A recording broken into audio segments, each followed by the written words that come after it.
Hey guys, welcome back to Campaign 3, Session 3. Almost said Session 4. Campaign 4, Session 3. I was like, wait a second. Something is off about that. Thank you guys for tuning in. We hope you are enjoying Tildare so far. As you can see, we're running a little bit light tonight on players, however. It's going to be a fun time. Gray is at a wedding, and Alicia had another prior commitment. So you'll see them all next session, which will be up on next Monday. Until then, thank you guys for tuning in. Announcements. We do not have any. We're just hoping that you guys are enjoying everything, and we're looking forward to keep putting out this content for you guys. So as far as that, we're gonna jump straight into prayer requests for you guys. What can we be praying for you guys for? Well, don't everybody jump in at once.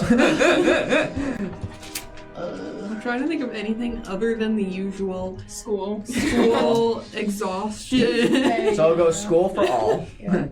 School for all. I have something. Go for it, Lise. I've had a cough for 2 weeks, and there's It's no still- other symptoms except for the cough. I don't feel badly at all, Yeah. but I've been coughing. It keeps me up at night, and it wakes me up in the night, and it's just been consistent for 2 weeks, and I've been on so many different medications for it, and nothing is working. Is any medication like keeping you asleep or no? Nope. That's Nothing. sucks, dude. Like, it's waking me up from NyQuil, which is like nuts. Oh. Because that should be it. NyQuil's Yeah. intense. I'll wake up at like 2 o'clock coughing. I'm like, all right. Do you get really weird dreams from NyQuil? No. Okay. I just sleep. I sleep so solid after NyQuil. Okay. Like my sister is really weird about NyQuil. Sometimes she will drink it, and sometimes it'll give her like really bad nightmares. Same thing with melatonin. So. I was in melatonin. Yeah. It messes me up. Yeah. All right, y'all. Any more push? Yeah. Oh, I was just... Oh, okay. Sorry. Didn't mean to throw you under the bus there. Yeah. This is just school, but like Yeah. specifically like cello. I have to like prepare for I'm a music Cello? major. Yeah. Oh, that's so cool. We have like our final performance is gonna come up, our jury. Yeah. And I just have got like 3 new pieces for it. Oh, It's gonna be, no. like, so hard. But How many hours a week would you say you're devoting to it? I have to practice 12 hours a week. Oh So, my I gosh. have to practice like 3 hours of piano, 6 hours of yeah. Wait, you play piano too? Yeah. I didn't know that. It's a Wow. requirement. Oh my Wow. gosh. Is that because of transposing? Yeah, like it's just everything. Like, Okay. It's good to know. So, Wow, that's a lot. Nice. That is a lot, yeah. Okay. And then when is that? I think the actual jury is like December 8th. December 8th. Okay. Wow. It's Got it. That's intense. Prayers for Gray for safe travel. He's down in Alabama, so pray for him as he's at his friend's wedding. He'll be traveling back tonight, right? Tonight? Yeah, they either leave tonight or early tomorrow morning. Okay. Yeah, Maybe but they have all tomorrow. day tomorrow to get back, so. I was just texting him about it. He said Really? he said he was excited to be doing that. Yeah. I need to find time at some point over like the next week or two to like make a submission to the like Christmas shop at Liberty. Okay. Because like the deadline's coming up, and I had like a few things that I wanted to sell, but none of them are actually completely finished. Okay. So I need to like find the time to send in an application and also figure out where I would get the stuff printed. Cool. So this is fill me in. I'm not sure what this is. Assembling art, sending goods. Like the Christmas shop is just like something that Seda does. That like all the students can like submit their art and sell prints and stickers That's and cool. I stuff. didn't know That's that. so cool. I did not know that. When is that? The actual shop isn't till like December. Yeah. I don't know, like a week or two into December. Okay. But the submission deadline is coming up really quick. Cool. Okay, we'll definitely be praying about that. Is there a limited amount of people that get in for applications? Yeah, but I'm not that concerned about it because like I'm a senior, so like I have had more time to develop my art and everything. Yeah. And they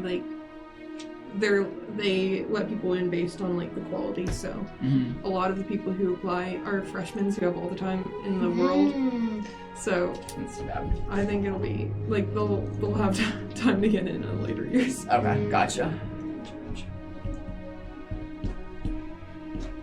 Yeah, if you guys don't mind, be praying for me. This week's been really busy and thus far overwhelming because there's a lot of things in life that I'm kind of trying to get straightened out with finding like a new roommate, because Ray is going to still be in Lynchburg. He's just moving out of the apartment, so finding a new roommate, and then thus for like trying to figure out a place for this setup, because it might have to go like out here in the living room, so stuff like that, and getting everything moved, and then just life and health. Yeah. All right, y'all. I'll lead us in prayer, and then we'll jump into it. We'll go recap. Dear Lord, thank you for this day, Lord. Thank you that we're able to gather here today, Lord, and just play some D&D with friends, Lord. It's something that I just look forward to in my week, Lord, and we're so happy that we get to do it with these guys. Lord, I please pray firstly for school for everybody, as everybody is getting close to the end of the first semester, Lord, so I just please pray everybody finishes strong and just finishes well as the semester's slowly winding down. Lord, I please pray for Elise, as she's had a really bad cough. I please pray that that starts to get better and starts to help her sleep and get more sleep, Lord, as that's just something that everybody needs to function, Lord. So I just pray that over her, that the cough will get better and her sleep will start to get better. Lord, I please pray for Olivia, as her cello final pieces are kind of starting to come together and she has a huge performance in December. I please pray that she's able to learn those pieces well and study for them, and manage her schedule wisely, as she's doing now, of trying to balance school, the performance, and just everything in between, and just keep managing that. Lord, I please pray for Gray for safe travels back from Alabama, and that the wedding just goes well. Also throw in Alicia there too, that she's absent. I please pray for her, Lord, as she has a lot of commitments with school. Just pray over her that she can keep doing that well. Lord, I please pray for Annabelle, as she's sending an application to the Christmas shop soon for campus, and I please pray that she gets accepted, and it's just a fun experience that she gets to sell some of her pieces that she works so diligently on. Lord, I please pray for me, and just the roommate, and finding a new roommate, and then just life in general, Lord, and just balancing my health and all of that. Lord, I just pray over those things, and just please pray, last but not least, please pray for everybody who's tuned into this, Lord. We're so just appreciative to have this platform, Lord, and so happy that we can stream this and record it and just have some fun with friends. In Jesus' name we pray. Amen. All right, y'all. You ready to get into it? Campaign 4, Session 3, not Campaign 3, Session 4. Where we last left off, do this recap from memory. We left off in the Petals Nectar Tavern and Inn, where quickly a gang of hooligans was using a detect magic spell to quickly locate the schedule or map schedule of the Lost Duchess. They quickly went into the tavern, kind of turned over, took some people up, started searching them, and as they were maneuvering through the tavern, we saw Kylith introduced into the scene with her pet otter named Minnow, which, DM mistake, Minnow is a girl, not a guy. So we're just gonna redline that one really quickly. As they were introduced to the party, this gang of hooligans quickly thought Clove had the map, had everybody stand up, did searches on pretty much everybody in the party, I think. Nothing turned up, and they quickly moved out without suspicion that Clove indeed did have the map. After that ended, introductions were made with Kylith as far as Tongo goes with the group. Agreements were signed of this submarine operation that would take place in the Leviathan Trench, and travel would be started the next morning. As that was happening, there was something else that I was forgetting in that I just lost. Oh, yes. Soldiers from Petal Reach came in and basically said that they could not find the map and were not sure where it went. However, they had hired bounty hunters to pursue the person who stole it, as blood was left at the scene. This group of blood hunters would be pursuing Clove, even though they don't know who that is, to try to figure out who stole it and where she might be going next. As you all quickly went to bed, took some rest, there's this chipmunk on the tree outside. It's Minnow. It's Minnow. Cram had a dream, and I don't know how much of it was said out loud, so I'll keep it brief. But Cram had a very intriguing dream about a trial that might come up soon in his life. which we soon saw at the end of session 2. As travel begun, you all borrowed passage on a small ship, ironically named Minnow as well, all the way to Marsh Mangrove from Pebble Beach. Landing onto Eldoria, Arendis, you quickly noted that you were in hostile territory now. As you moved into the swamps of Eldoria and then traveling into the woods on what you thought was a very well-traveled road. It was a couple years ago, as it certainly is not now. Unfortunately, we might have found out why as you guys were making camp. And on Arendis' shift, I believe? Yes. Arendis' shift, a group of bugbears and one warg was roaming around the woods, prowling around, and quickly found the party and ambushed them and struck. Hearing a broken war horn's call, all of you jumped up and started fighting immediately. Cram, unfortunately, was downed and almost carried away by the leader of this pack. However, a lot of you stepped in. I believe it was Kylif who saved that one from happening. Yeah. Both of you guys. As the crisis was averted, Cram was saved. But in all of this, the bugbear knew Cram and spewed nasty details of what was happening in his village and potentially eating his family.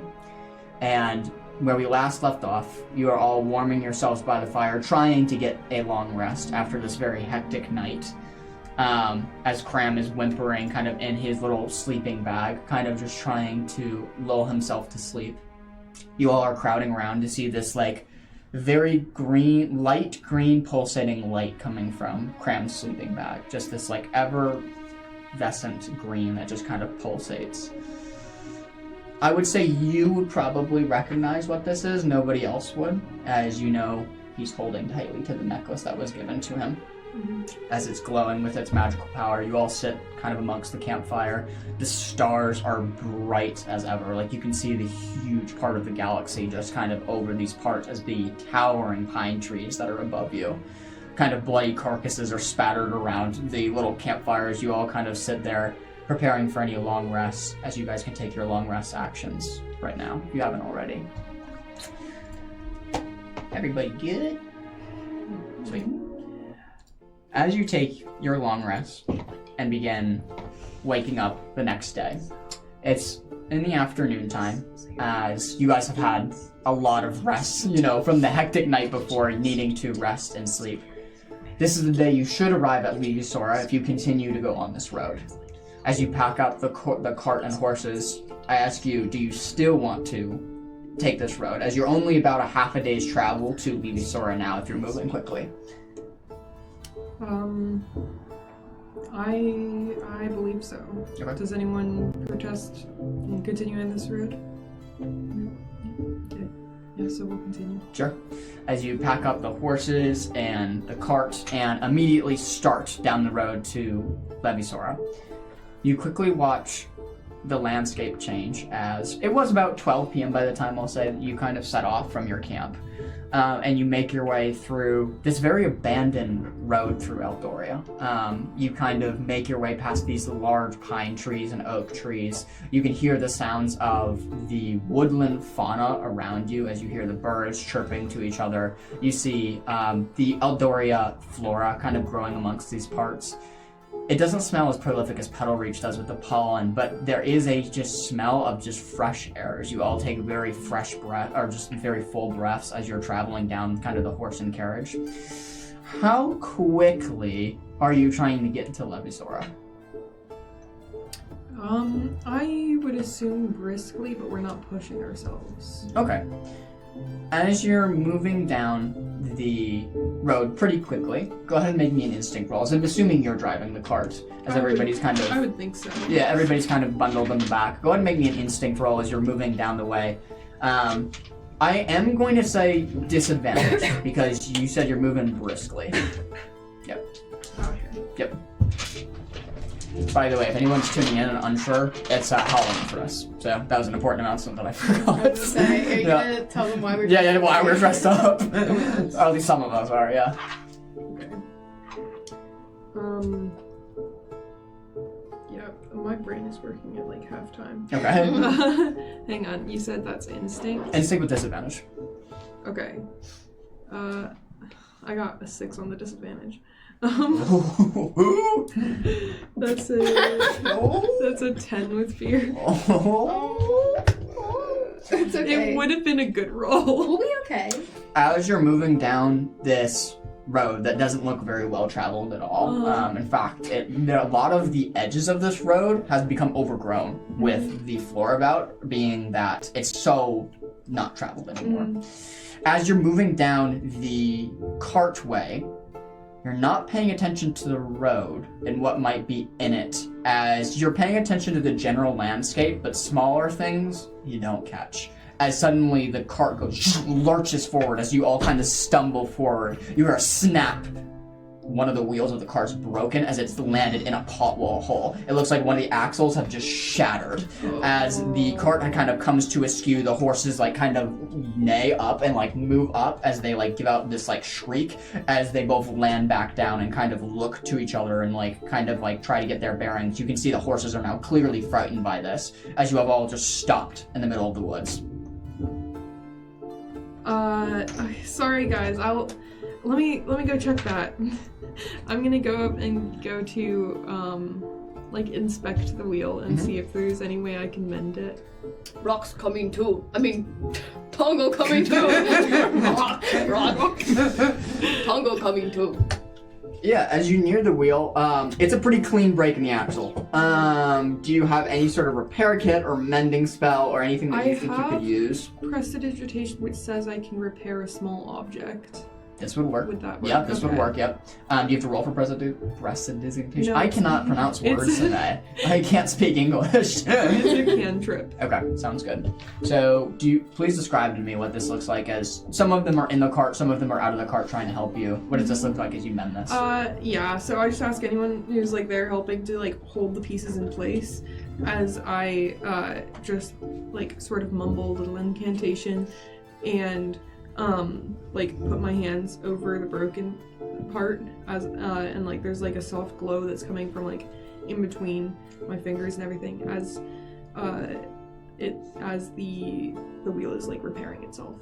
Absolutely, yeah. As the wheel slowly starts to begin repairing itself, the axle, the two wood beams kind of slowly starting to mend itself together.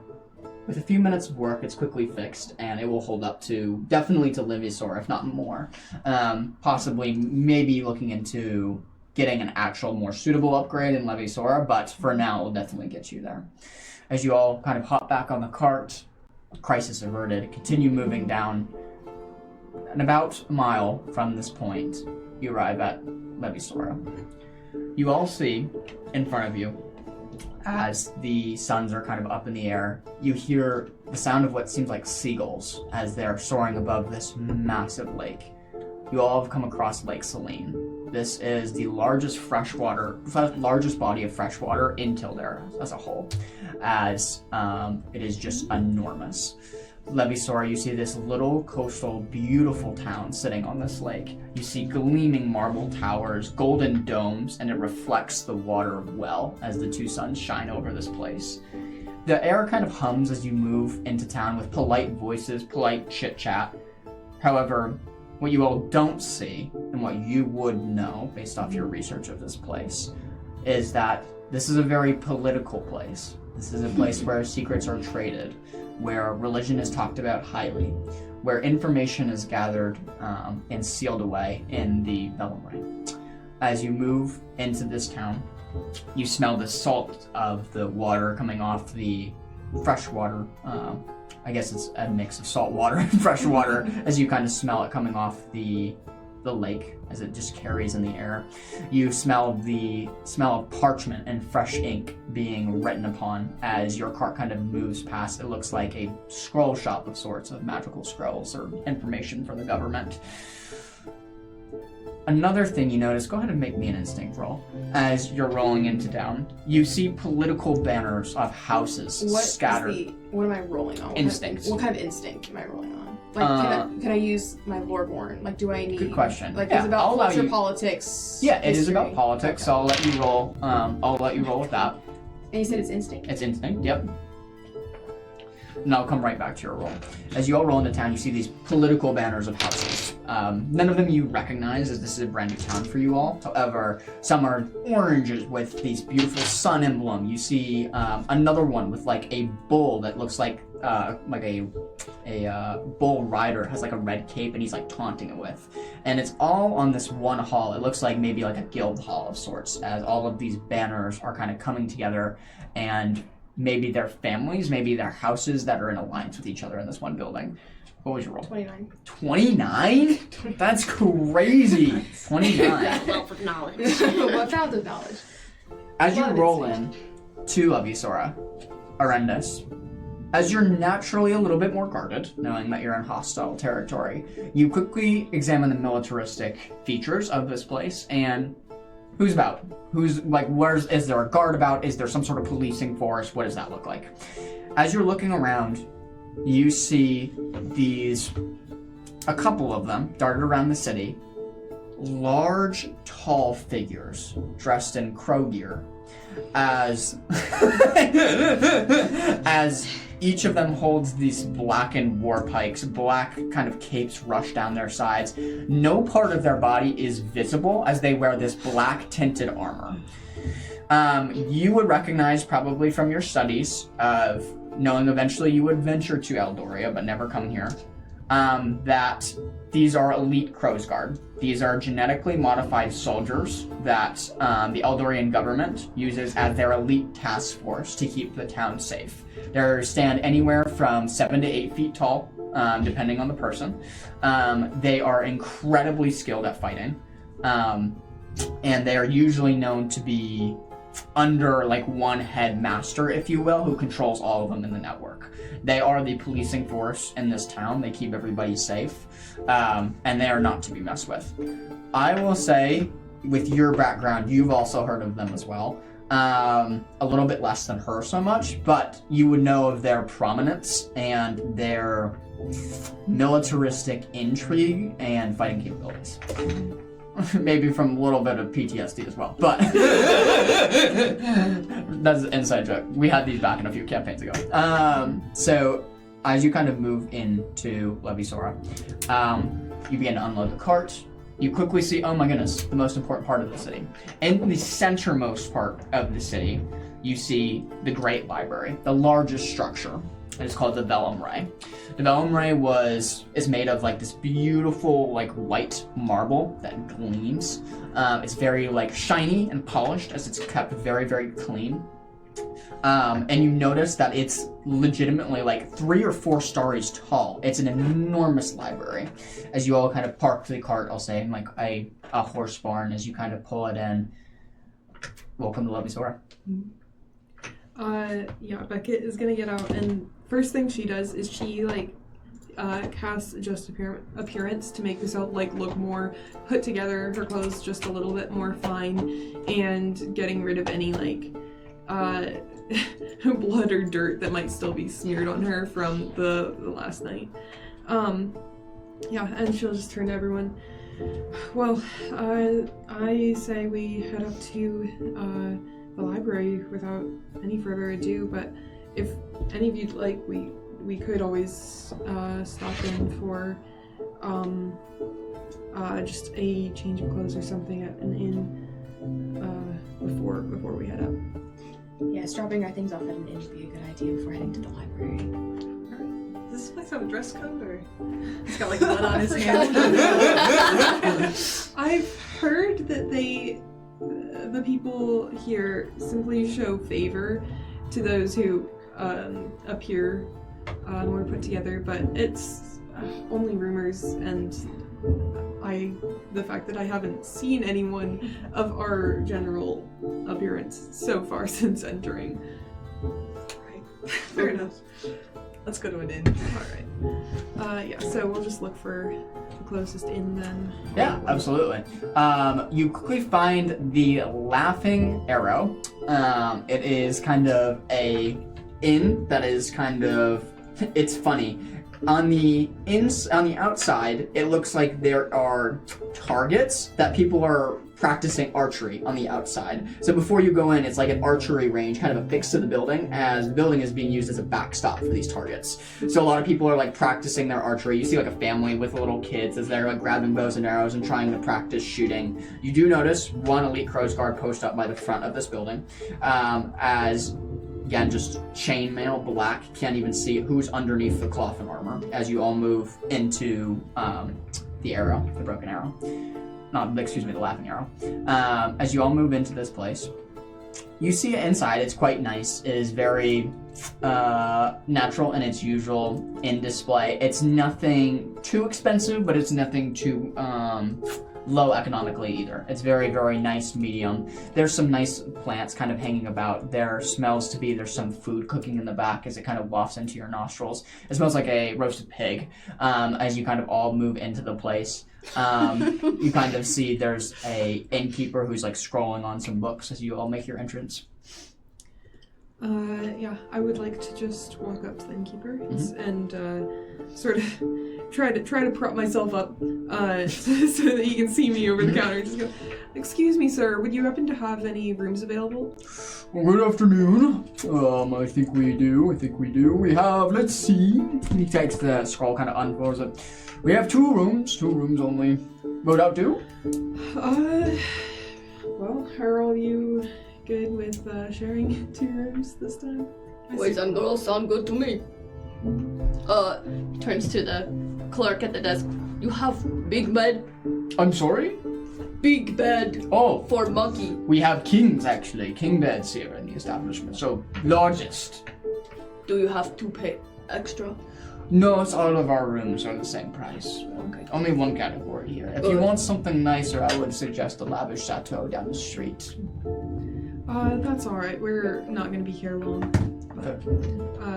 Yeah, I will grab my coin pouch and go, how much will that be for just the night? Just the night, only one. Set you about, we'll say 2 handfuls, 1 handful for each. Alright, she'll... You pay up? Yeah. Okay, sounds good. If it hasn't dawned on you guys already, it would certainly do it at this point. This town's very expensive. This town's very pretty. This town is very rich, and it's very expensive. Thus, everything you're paying here, you're paying a premium for. As 20 pieces of gold is given out by Beckett for these. Tongo help pay. Tongo pay for Tongo's bed. Okay, sounds good. So 1 handful from you, 1 handful from you. Yeah. Sounds great. Okay. You can mark those 2 handfuls, or one handful from each of you total, as the 2 rooms are paid for. You quickly make your way up to your rooms, and you notice the bedrooms are quite nice. All of them are king beds. They have these beautiful, like, red curtain banisters that kind of flow over the bed. It's very, very pretty. It's very ornate. As the room has a chest in it, you kind of open it up, and it looks like it's just a chest there to keep personal belongings in. It has a little window that overlooks Lake Saline. As you kind of go up to it, open it, you see a couple sailboats darting across the lake, as it looks like they're all racing. It looks like it's a small sailboat race, as 3 or 4 of them are darting back and forth. These are no like sloop sailboats as you would recognize. These are like 1-person small craft sailboats. So all of them are racing like in between buoys and across the lake. It's a very picturesque town. As you all are kind of in your rooms now. Alright, yeah, Beckett is just gonna like just tidy herself, organize her belongings, and who else would be in this room? Just I'd be with you, just and you. Clove would be. Only the girls. Yeah, Clove would be in there with Yes. the get cream. Yeah. Elise, I meant to ask, do you have anything you're looking to research while we visit the library? You seem like the type to be fascinated by a trip like this.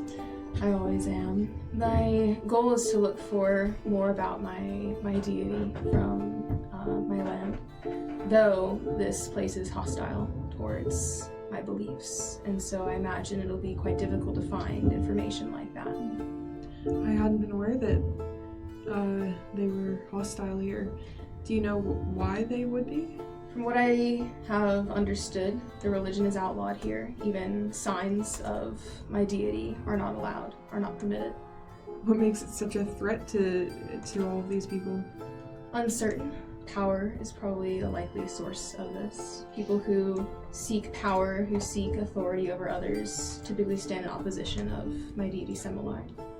And so I imagine a place that would be seeking this power would be opposed to a belief system that upholds justice, that seeks to uplift the weak and not see power as something to be gained, but as peace, as justice to be gained. Interesting. Well, I wish you the best of luck in finding more information about your deity.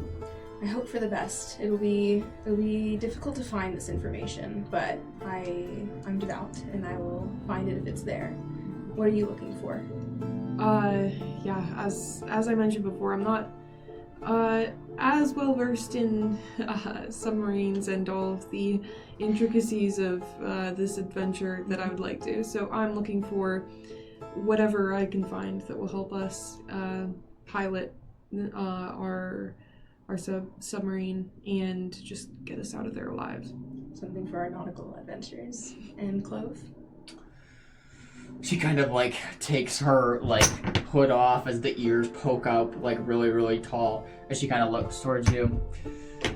I haven't really decided yet what I'm going to research, but probably something fun, something intriguing. The sailboats look fun. Maybe I'll research that. She kind of looks out the window. You think you'll get into a sailboat race while we're here? Maybe if someone will do it with me. As she looks back towards you. I hardly think it'd be fair. Oh, that sounds like a challenge. Perhaps. I think we should sailboat race. We'll see what you find. As she kind of smiles. I'm just gonna give her a roll really quickly. Okay, that's a nat 20. God. You don't suspect a thing from this conversation as it moves by very seamlessly. I didn't earlier suspect a thing. Where we change scenes to the guys' room as you all pile in, Cram sheepishly walking. I think I'm gonna go with Beckett, but I just wanted to say that I appreciate you all and what you did last night. Anything for Mordecai. She like kind of gives like a half grin. You can see that he's still fighting through fear in his eyes. You can see he's still scared. He's holding up, but that's about it. He is holding up. You can see there's a few bruises on his forehead, oddly. I just want to speak to him before he leaves. We'll make it to Chica. We'll save your family before winter comes.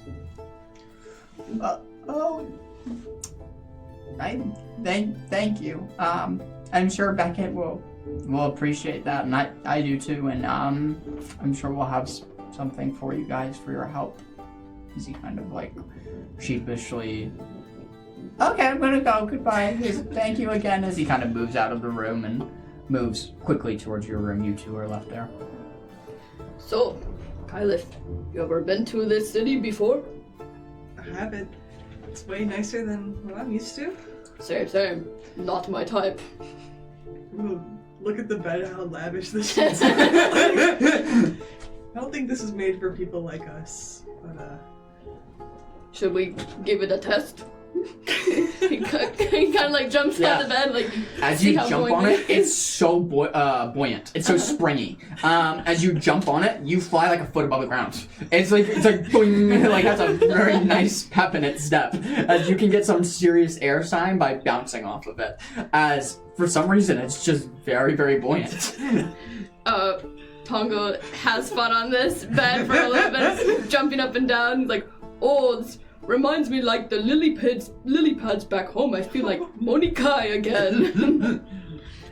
Kai, kinda jump with me. It's like taking up like the whole bed. Alright, and I stand up. Yeah.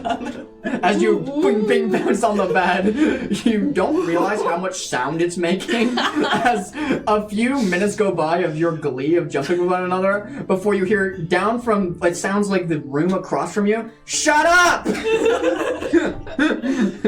Tongo like freezes, just like steps off the bed. Well, lots of other interesting things to do in this city, I'm sure. Well, you see that library? You know much about books? I don't read books, really. Me neither! We're in good company. What are we going to do? I mean, there's probably something fun. It has like 4 floors, right? Maybe Lots like the of 4th floor. mischief. Good view at the top, maybe. Who needs stairs when you have big monkey arm? Well, I'll use the stairs, but yeah. Yeah, I guess I don't want to get in trouble with big, ugly crow people outside. They seem uptight. Yeah. Anyway, you look mess. You should probably get cleaned up. Yeah. Is there like a bathroom attached? Or Yeah, is this definitely. Yeah, there is a facility is attached to it. Yeah, like it's very like Any water? yeah. So essentially, they have like a pail of fresh water, and then Sure. they have like a makeshift kind of area where you would use the bathroom. So they do have like a nice little soap kind of by the fresh water, so that you can wash your hands nicely. And then they have another place affixed to the bathroom where like a shower can be had with several fresh pails of water. There's like a little note kind of written on the bathroom wall, like a little piece of paper kind of stuck to it. It says, if warm water is requested, just ask the keeper downstairs and they can bring warm water up to you. Yeah. I'll have him go in there and just like take his shirt off, scrub some of the blood off. Yeah. Yeah. Minna's there, give her a little idea. bath. Yeah. You, it takes longer to give Minnow a bath than it does yourself, being that the mud is caked in layers. If I remember correctly, she took 2 or 3 mud baths. So you get like done rinsing one layer off and then lift up the fur, and underneath it, where you would expect Minnow's skin, it's just another dried mud layer just Nice. underneath that you have to scrub very kind of viciously to get off. Does Minnow enjoy this? What does this look like? I think so. Okay. It's like a bonding moment. Okay, yeah. I didn't know if it was like a dog who doesn't like to get like, baths or not, or cat Yeah, rather. she likes it. Okay, yeah. As she like is kind of getting scrubbed off, she gives this kind of like little shiver and shake as the water and kind of like flies off into the bathroom walls. As you kind of rips off the now very much brown colored blood as it's dried, and it was kind of this darker color to begin with, but now it's just dark brown. As you rinse it off, it doesn't even look like blood anymore. As it kind of just, you rinse it off the body, your mind flashes back to the moment of the taunting of this bugbear, like on top of you, grappling you, and just the bloods, and just him just trying to get in your face and antagonize you, and then the knife slip, and just watching him fall. It's been a while since something like that has happened. As you kind of compose yourself, rinse the mud off of Minnow. Is there anything any of you guys would like to do? Is there a balcony in our room at all? Yeah, definitely. Yeah, why not? As you kind of open the window, you can see that it's a window on one side, and then there's a door attached to it that you can open up, and it's just this beautiful balcony that overlooks Lake Selene, which is on the map right now. I don't know if you guys got to see it, but that's Okay. Levisora and Lake Selene. Yeah. Oh, sparkle like bowl of fresh fruit. Tongo's out on the balcony. He's thinking. And then it hits him. And he goes in, it steals a pillow from the bed, fluffs it up on the ground. It's a little sun pose. Yeah, absolutely. So he definitely encouraged Kylie to go get ready so he could get his little sun moment. Yeah, absolutely. What are you meditating about at that time? Oh, Tongo always think about his Lana Keely, his wife. Always think about his wife. Yeah. As you're sitting there and thinking about your wife, in that moment a memory flashes back in your mind of not this lake, but another lake of both of you fishing on. It was when you were first teaching her how to fish, as learning how to cast the rod and then to grapple the large, huge fish that would swim alongside and kind of grapple them and catch them. They were called garfish, as they had these really long snouts with sharp teeth. However, it would feed the village they were so big that it would feed the village usually for a day or so with how large these fish were. As you remember catching this huge, enormous alligator gar that you see had gills kind of attached to it. A what? I just had a thought from a previous campaign. You saw these huge gills kind of on the back side of the fish, and it's just fins kind of in this dull green color. As you're brought back to this moment of reality, you remember that your pressing goals of still needing to get back and trying to find them as you sit here in peace and calm, but a sense of urgency too. Yeah. Dwelling on that, Tongo opens his eyes, takes a deep breath, kind of wipes a little tear out of the corner of his eye, and decides it's time to get moving. Yeah. So he walks over to the door and gives a little knock. Scarlet, Yeah? ready? He like reaches open the door and it's just like bubbles everywhere. It's just like, we're working on it. You know Okay. where the dirty pails of water go? I've got like 2 full dirty pails of water. Just dump them off side of balcony. That's what we do back home. We're gonna do that. Okay, sounds great. Okay, guys. Go ahead and live roll me a 1d20. Oh. As you dump these very dirty, 1 pail full of blood, 1 pail full of nasty mud. What is that? That is That's a so bullet. freaking cool. That's a 20. That's a 20! We're getting away with mischief. Nat 20. That's crazy. Wait, those are your dice? Are those weighted? I'm Dice. just kidding. That's crazy. It's a weighted nat 20. Caught me by surprise there. Yeah, what you gonna do about it? As you take the pails of water and dump them out, you notice as you're dumping, you stop quickly, like reflexes like a cat, as 2 elite Crow's guards stand underneath your balcony. Meaning, if a drop of water was to drop off the pail and onto them, you guys would be answering a knock on the door probably. As you quickly grab the pail, your fast instincts on a natural 20, you don't drop off the water as they maneuver out of the way, and then you safely pour out the water. It runs off 2 balconies below you as you are on the 3rd story of this end, so the water just splashes down on the 2 balconies below you as it looks like it's suddenly raining. You see, like, as this huge pool of water, the people on the bottommost floor come out and, like, look up and, like wonder as, like, look up to the skies as you dart back inside. As they're just, like, looking up in confusion, trying to figure out what happened. You see a little otter peeking over. Yeah. There's, like, this is waving as he looks over. Is there anything else you guys would like to do? I'm all set. What are you all wearing? Like, do you guys have another, like, set of clothing that it's more pristine, or are you just in same garb? Beckett does have another set of clothes from that she uses more in Withernot than she does when she's traveling, but she'll put that on, assuming that she's not gonna be getting in any more fist fights, hopefully here.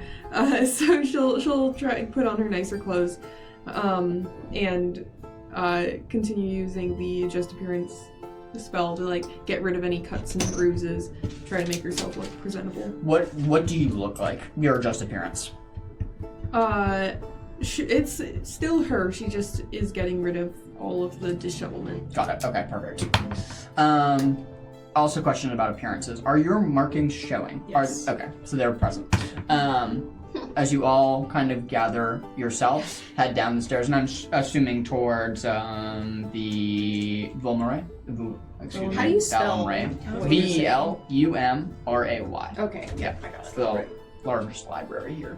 One word or 2? One word. Okay. As you move down the arrows stairs into the inn once more, seeing the elven kind of innkeep that you saw earlier. Move outside, you can see the family's moved on, but there's other people now practicing their shots on the targets. As you move towards the central part of this large town, you think that the population here is probably anywhere from 500 to 1,000 people. As it's very, very well established, very beautiful, very pristine. You move towards the center of town where you see the large 4-story library building, full of glass windows on every story. You can see just glass upon glass upon glass of just these windows. It's built in a way that the sunlight interacts with the windows, especially from the 2 suns, so that it creates this prismatic effect of the sun passing through these windows and just casting this beautiful glow on the town. Yes. Before we head in, I'd just like to turn to the rest of the party and go, I don't know if I need to tell any of you this, but Have any of you noticed the Crow's Guard who've been posted around the city? You mean big, ugly lump of coal? Yeah. I don't know if any of you have encountered them before, but I can speak from experience when I tell you we do not want to mess with them. So please tread carefully in here. This library is this town's prized possession. If we do anything that they deem just disrespectful in any way, I fear we might find ourselves in a cell for the evening instead of our inn. I'm gonna look over at Tongo.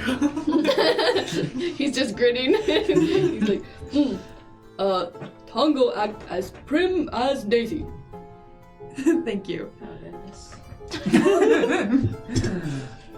Y'all moving to the Velm, right? Yeah. Okay, sounds good. As you move inside, the first thing you notice is obviously the books here. It's shelves upon books. The other thing you notice is in the center of this building, there is like this magical bellway that carries books through in between the floors. So similarly to like a food elevator, it moves and kind of just shuffles these books up and down, moving in like a central column up and down through the facility, thinking that it's probably for anybody who's looking for a particular book. It's a system of transportation for these vessels. As you see several scholars, one thing you do notice is you are probably, you 4 or you 6 are probably the worst dressed individuals for this library. Sorry. Probably not you. Sorry, yeah, excluding you. I dress in nicer clothing. Yeah, you're right. Yeah. I was right with my first one. I said great. 4. Yeah, I was right with my first assumption. Yeah, So, you got white on. 4, you 4, meaning you, and you, even though they're not here, are probably the worst dressed individuals, as everybody here is very high garb. They're very, very politically sharp. They're very, very beautifully dressed. As you move into the facilities, I'll take one subject from each of you. So how this is going to work is you'll name your subject. You'll give me a straight 1d20 roll. I'll let you... Excuse me, sorry. Scratch that. I'll move for each one of you. You're going to each make me a 2d12 roll, like a normal roll, and I'll let you choose if you want it to be based off instinct or knowledge. You get to pick which base stronger you're in. So let's go left to right, if you don't mind, Tongo. We'll start with you.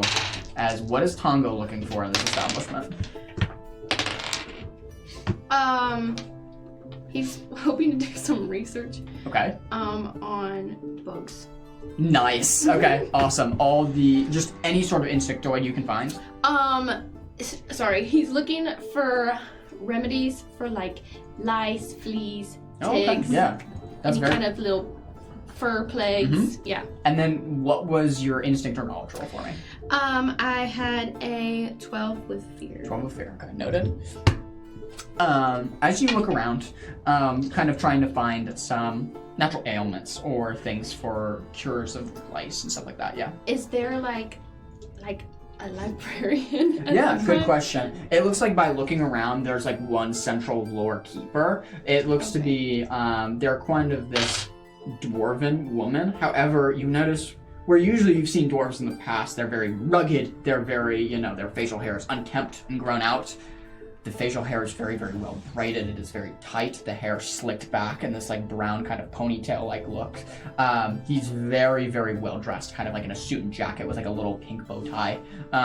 As there does look to be like a central lore keeper here. Okay. Yeah. Noted. Yeah, absolutely. As you move about the space, you do find a couple things that would relate to that as you open up some books and are doing some reading. There is something called the red flea, or other known as like crimson flea. Crimson flea is a very, very nasty parasitic flea that will embed itself in the host's skin and then try to just sap magic blood and just grow underneath their skin, making it look like the person just has things underneath their skin, like boils underneath their skin when it's the parasitic flea. One thing that you do find out for it is that these fleas are extremely hostile towards salt water. So bathing in salt water usually causes them to bury out of the skin as fast as they can from the saline. other remedies that you're kind of finding about, you're finding natural salves. You do find one recipe for a very natural salve that's root-based, that essentially you apply to the area that's being exposed by lice, ticks, whatever, and it's supposed to be a very natural remedy and helping get rid of them. Yeah. How many books would you say I've been through? You probably come through like 2 or 3. Okay, 2 or 3, not yeah. too bad. Yeah, Okay. 2 or 3.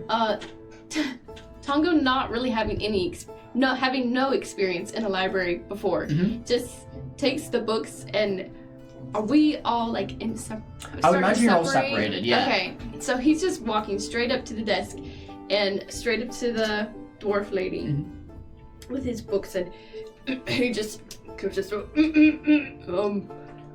You see that what you thought was a lady is actually a guy. As he perches up and goes, "Oh, hello.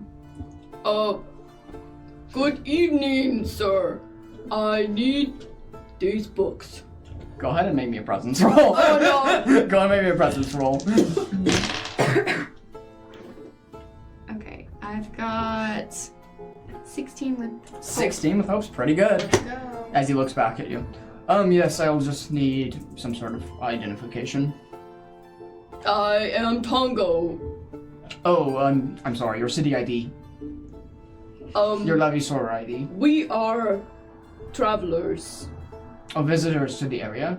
Yes, sir. Unfortunately, we don't rent out any books to visitors. You are more than happy to read them here in the establishment, but they cannot be brought outside.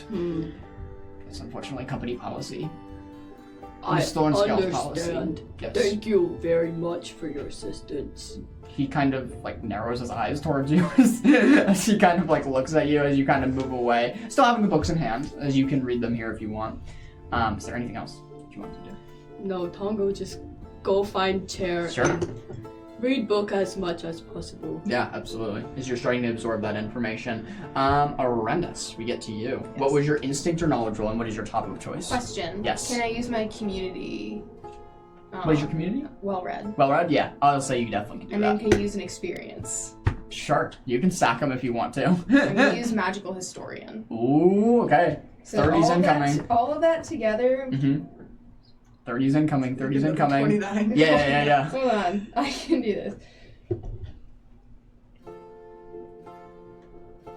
I forgot to say, by the way, Gray's usually the one to say this. Everyone gets 2 hope at the beginning of each session because of... Oh, we do? Yeah, our... Rally, right? It's not It's called not rally. rally. What is it called? I've got... Luckbringer. I don't know if he has Luckbringer too or something else, but it gives everyone in the party a hope at the beginning of every session. 29. Another 29 on the dot. And then your topic of choice? I'm going to look for anything that this library would have about Semilar, and about the battle that Semilar had a long time ago. I know that it's a banned topic, but if there's anything I can find, I want to find it. You immediately make your way to the religious section of this library, and trying to scan through books of deities. You notice right away there's not one book on Similar, expecting so much, but there's just not much information here. As you're looking through and combing through the books, there's just hardly anything, but on the 29 you do find something. As you pick up a book named The History of Avernia, it is essentially a timeline of the Avernia continent. You notice a transcript, a quick quote from somebody of the name of Telgo Sumeria, dating back to 550 AC. For anybody watching, we're in 578 AC. It's only 20-something years ago. The passage reads, "I was once a believer in the ethereal tiger, the protector of the forbidden wood, and Avernia, until the witches stole my child. No help came from the tiger then. No protection, no apology, no justice like it said it would. I now believe the tiger is a myth and nothing more. ... This book, that's the only transcript that mentions Similar at all. As you notice, it just leaves so much negativity as you're wondering if this book is purposefully placed as to get people to avoid Similar's teaching. Doing a little bit more digging, though, you find one more passage in a different book. A more of a encyclopedia of wars and battles. As one of the titles reads, Battle of the Bamboo Wood, historic battle in 520 AC. Between the so-spoken tiger god named Similar fighting the snake god Zalquana. The fight that divided Avernia as these two religions used to live in perfect harmony, now then separated and shattered by the tiger's malice against the snake. Most faith-rites, those who study the gods, say that the disagreement came as Zalquana ... You then notice that the next part of the passage is scribbled out in red, as it looks like doesn't want to be seen, as it's just taken like a red pen to it and just scribbled through it. It then picks up a little bit more down the paragraph, ending with Similar relinquishing his protection of Verdasha to Zalquana. It's another dead end, unfortunately. But these are the two transcriptions that you find about this forbidden topic here. Is there anything you would like to do with that? I'd like to write down the passages that I do find, the names of the books, names of the authors, and the phrases that I find into my journal. And I'd like to keep that, and I return the books exactly where I found them. Yep, absolutely. Easy enough to done. On a 29-2, I'll give you a little bit more than you wanted. You do find something else very, very interesting. You find a little piece of information about Zalquana. So while it's not similar, it's something adjacent to the topic, so it might be worth. Zalquana, you probably would know, became the guardian of a small jungle town in Verdasha, named Verdasha in Avernia. While that was happening, there was a scuffle that happened in the town where Zalquana became very quickly angered by a artifact of his being stolen, became hostile to the town, took out 3 buildings.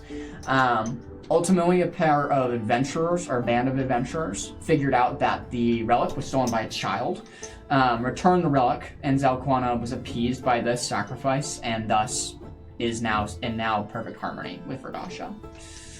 While this band of adventurers doesn't have a name, they were sent by the government and council of Avernia to solve this scuffle, and I do have a year for that for you. I just have to find it. This was another one.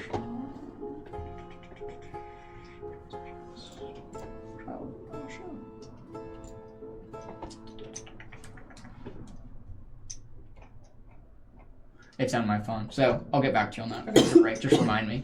Yep. But yeah, you do find that information recorded. Okay, I'm gonna record that as well. Yep. To Kylith.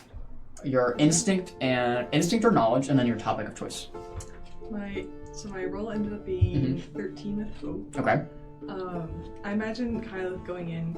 He's a street smarts person over book smarts. He did not come to read, but he's bored. He's wandering, and he goes to the central.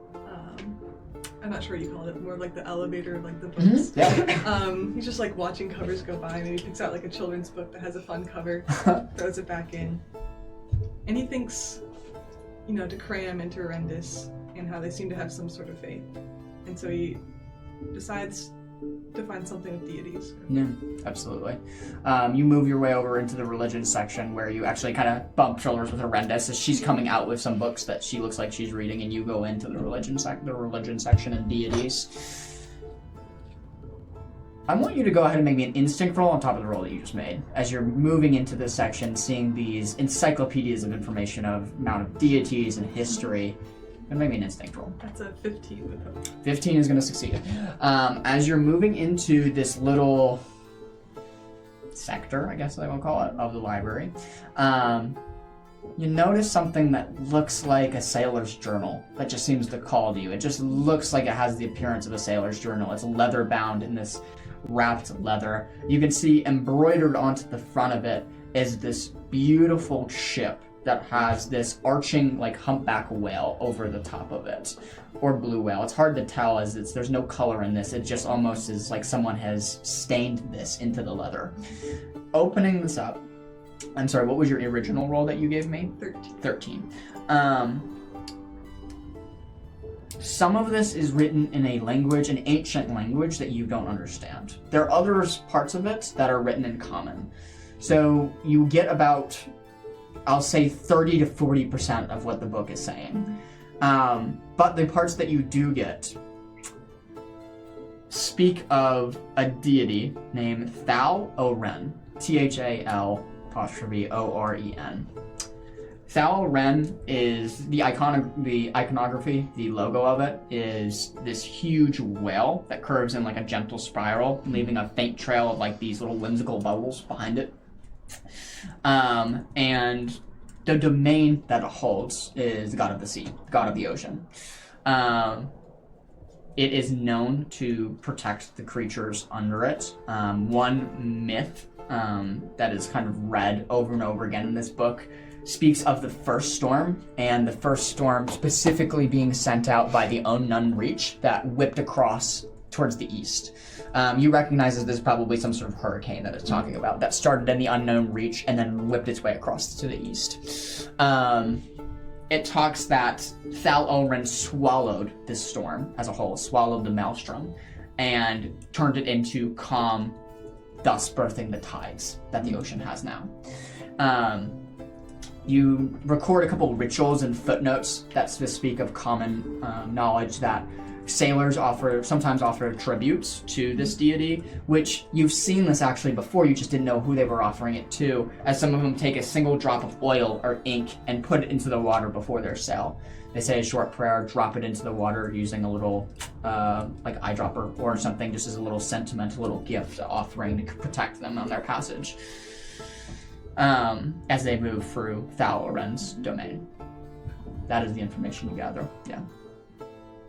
With that, last but not least, we get to Beckett. Which I have an idea of what you're going to research, but I will ask it anyway.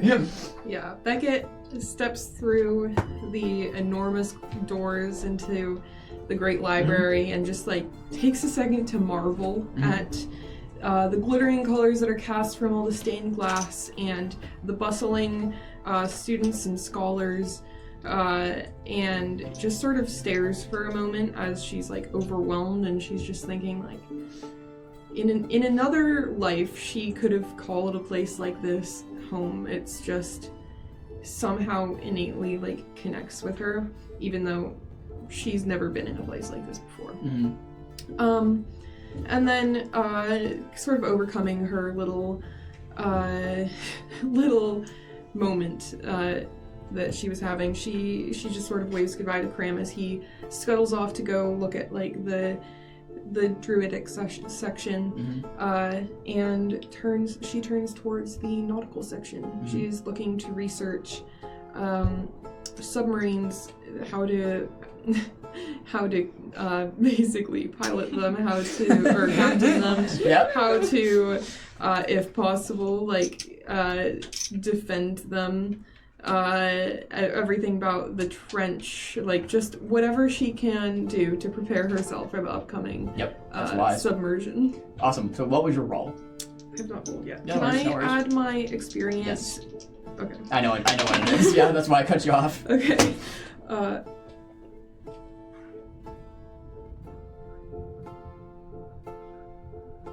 That's 23. Ooh, it's so high. You guys are rolling hot today.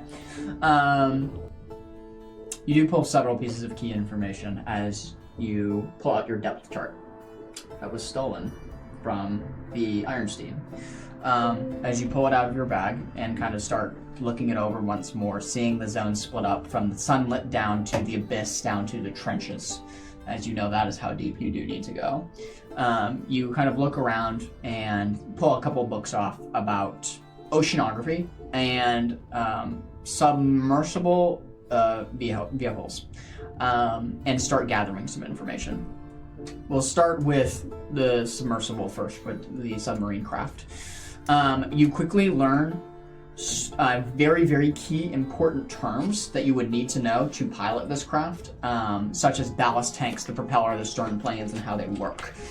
Looking at the machinery and the engineering behind this, there is a blueprint of like a mock submarine in this book that is way valuable to you.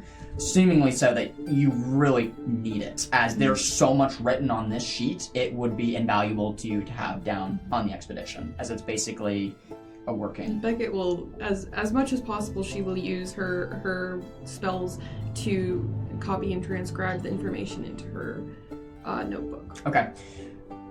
It's a lot of information. It's a lot of information on this blueprint, so this is what I'm going to do. I'm going to say, if you give me 2 hope, you can get everything off this chart, but it's going to take a lot of work to get everything. Or I'll give you an option. You can either give me 2 hope, or take 2 stress.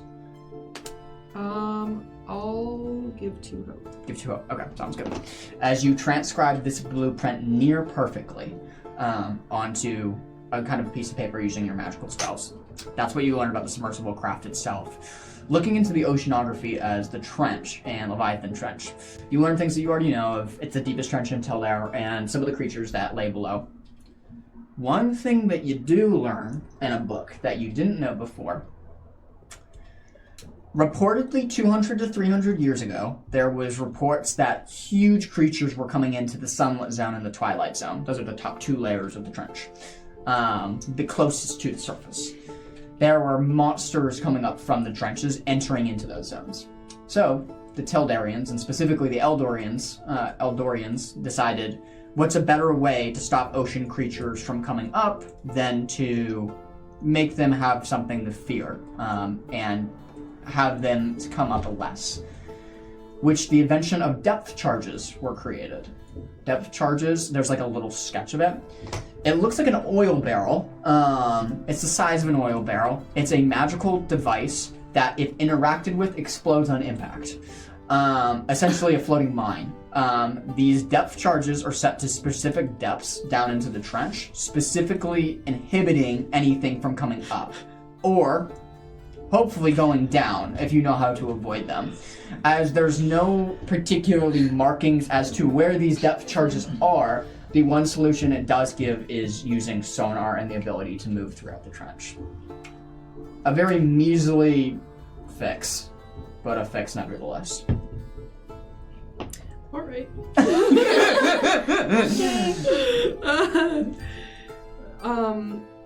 Is she able to find anything about magically adhering like weapons onto not even necessarily submarines, but simply like magically equipping vehicles with weaponry?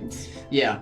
Well, ships have been made with cannons, and airships too have kind of been made with cannons. The technology behind trying to figure out how to shoot a projectile underwater is very, very challenging for the Tildarians, and really hasn't come across yet. Hence, like, torpedoes are not a thing. Mm-hmm. They're not built yet. However, some machinery involved that the Tildarians have learned to build on submarines include claw-like arms to grab things down in deep trenches. That way no people have to exit the submarine, which is a little bit alleviating to you, being that something you need to find. So some of them do have like claws, and can use these claws to push off of something as like a barrier. As far as defenses, though, they're pretty few and far between. Some submarines have magical coatings that will allow, hopefully, some blockage. But this is a very relatively new invention in Tildare. To come across a submarine is on the rarer side, so the weaponry side of it is very still being developed. All right. Thank you. Yeah. The pie comes back out. As you all kind of gather information in Bellamray, and is there anything else you guys would like to do in Bellamray before exiting? No. Arenda's Tongo gets out the books that he's been looking at. This recipe, Tongo only know few words. Can you write recipe for me in picture? Absolutely, I can do that. Yes. Aris is gonna write the recipe in Word here, so she can write it in picture later. Sure, yeah. So she's gonna write it out exactly as it is in her journal. I will transcribe this into picture later, but I have the recipe down, and I will get that to you. Thank you very much. Tongo do you favor when he not broke no more. I appreciate that, but I think we're all in that area. Can't wait to get this job on roll. I'm ready to get more information about it. True. As I'm ready to get out of big shiny building. See, I love the big shiny building. I find home around books. Oh, you a big reader. I love it. It's what I was raised in. My education was primary for my whole life, and my parents were historians, so I find home here. Oh, that is impressive. Tongo knows stars and dirt. Well, I do love the stars. They are beautiful. I know lots of people who dedicate their life to mapping the stars. Stars are always special place in Tongo's heart. That's beautiful. Well, shall we find the others? We shall. Hopefully they Let's haven't gotten into any trouble. You gather your things and quickly link up with the others.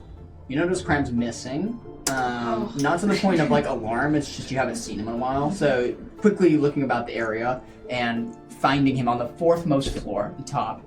As you come around a corner, you see him as he's just reading. As you come around the corner, he immediately hurries, like goes over to you.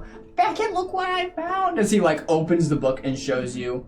You see like pictures of these small little black beetles, and he starts describing them. They're called ash beetles, and they're found in like the lava city of Pyrolite, and they're really strong. As he like shows another picture, he flips the page book, and you see these little small beetles lifting a boulder that's probably 7 times their size, as they look to have like the tensile strength of like ants. They're lifting these things as Cram is just enthralled by finding out that ash beetles exist. I want one!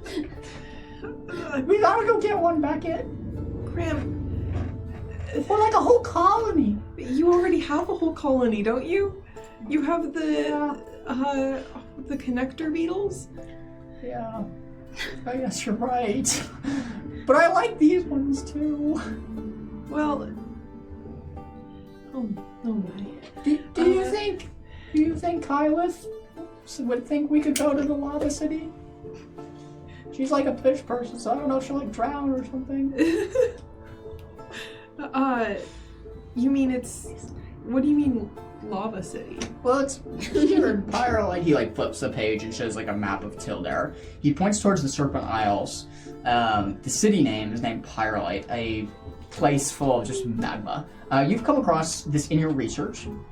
I'll ask any of you if you've come across in your travels. You are actually the most likely, being it's in the Serpent Isles. Where is it? Oh, Yep, and it's basically does anybody like think Mustafar from Star Wars? If it's a really great depiction of what it looks like, but it is essentially a place of volcanic ash and volcanoes, as the city is built on the basin of just a active volcanic eruption. As he hurriedly describes his newfound discovery of ash beetles. Well, they're very interesting beetles, Cram. Would you even know how to take care of them if you found them? Probably not, but I could research it.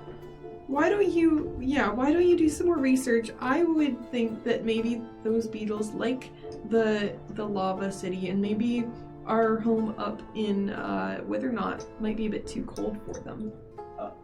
I didn't think about that. Well, what if we got like a little lava jar and put them in there with the lava and built them like a little home? I don't know. They also seem like they might. They like you said, they're very strong beetles. I don't know, Cram. Maybe we can talk about this another time.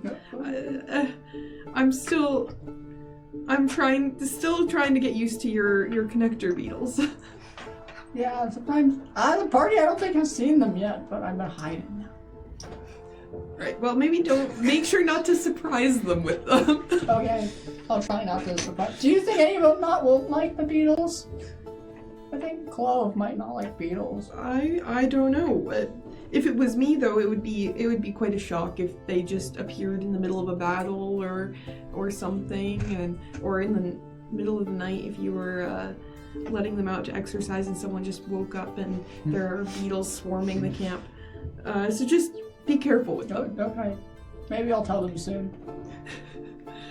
Yeah, I would recommend sooner rather than later. As he kind of puts the book back and moves towards you, as I think you all would have found each other at this point in time. Any last things you'd like to do in Velmray before moving out? No? Okay. As you all take your things, gather the information that you found of overall, pretty successful trip for all of you, getting the information that you desired, kind of moving back out into the space, and I'm guessing back to the arrow, right? Mm-hmm. As you move back towards the arrow. You all clock what looks to be a politician moving down the street, 2 elite crows guard at her side. This looks to be an elven woman, kind of red curly hair up top. Kind of moving past, it's very shortcut, but kind of like ends like right at her shoulders as it's kind of very curly and frizzy. Me but an elf. What's that? Me but an elf. Yeah, a bit taller. Yep, a bit taller. She has like these large black stained robes, like these black color and gilded edges, as these elite crows guard looks like they're escorting her into the Vellum Ray. Do I know who she is? Go ahead and roll me instinct. See if you know who she is. Whoa. See if you recognize her. Instinct? Yep. I would assume Can I would use not. I'm not my Lordborn community? I'm gonna say no. It's about persons. I'm gonna say no. I can't know about I'm it? gonna say no. Okay. And you may or may not. I'll tell you after the session why, but 14 with hope. 14's not enough. As Insane. she walks kind of into the Vellum Ray, there's parts of her that are familiar, but you can't catch a full-on glimpse to see like if you recognize this person or not. As you kind of walk very closely, almost brisking shoulders. Stop. As you hear the voice, what do you all do? I sort of continue walking, but I look over my shoulder to see if she was talking to us. As you look over, you see all of them have turned in your direction as these huge elite crows guard, their war pikes slammed into the ground, and this like elven woman with red hair looks towards you. When Beckett notices that they are talking to them, she'll like slowly come to a stop, but definitely slower than they would have told her to. What is your all business here in Labusora? Doing I can see you a research. At the Vellum Ray, I assume. Yeah, that's where we're coming from right now. Interesting. I do not know if you know this, miss, but I am the secretary of this town, and the markings that you bear are highly illegal here. I just thought I would be a friend and let you know. I appreciate you looking out for a friend. I would cover them up, as it might offend some people here. If the mayor hears about it, you could be facing some serious jail time, and we wouldn't want that for any visitors. Mm-hmm. I'm sure you wouldn't. I'm sure it wouldn't look great for anyone. Maybe a presence roll. Can I use intimidating presence? I will allow you to Yes. intimidating presence. As you all three, we'll say you three take a stress as this encounter is happening. 14. 14. I'm gonna live roll this. Nice. She has a +2. Okay. She's going to try to instinct roll. She's trying to I've lost the word. Presence? Not intimidate. She's trying insight. That's what she's trying to do. Okay. She's trying to insight check you. She has a +2, so I need to roll a 12 to match you. Okay. That's an 11, so that's 13. So you beat her by 1. Sounds like. As you successfully, you done the persuasion roll. She doesn't see your true intent, and that makes her even more hostile, as I'm going to spend a fear. As she looks towards you, narrowing her eyes. I do not like your tone, and I do not know what your purpose is here, if you are truly all being honest with me or not. But just know that I have very tight connections in the city, and it'd be a shame to see something happen to someone who follows the outlawed religion. I'm sure you mean that in all kindness. In all kindness, of course. Of course. She gives a very exaggerated bow. Come, as she turns around as the soldiers kind of move past her and into the Vellum Ray. You all are hopefully safe. We need to go to the inn now. Oh, who was that? Inn now. Yes, we can talk when perhaps you're able to get a cloak or something over the markings. She does have a cloak over the other shoulder. You could maybe switch cloak. Yeah. We should go to the inn. Why don't you just cover on our way? Because I am proud of my markings, and no place can make me feel ashamed of that. What about no place? Hopefully we not get in jail.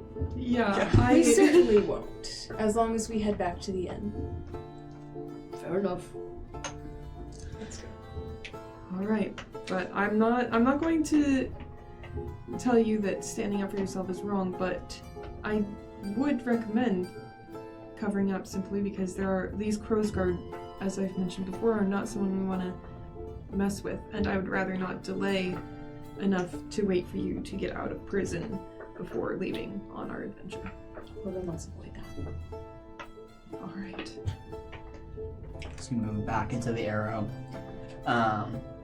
You can see it's about sunset now by this time, as two suns are setting over the lake. It's absolutely beautiful, as the reds and oranges of the largest sun is Solarf, the name Solarf, is just casting this golden glow, as it's golden hour here in Lake Levisora, as the lake is sparkling. It's just very, very picturesque as you enter into the arrow once more. You can see kind of families have started to clear off the firing range as everybody's kind of starting to head home as you move back into the inn. What do you all do? Tongo walks up to the innkeeper. Oh, hello again. Good evening, sir. Tongo, me, just curious, how you ride on boat? Oh, you ride on a boat?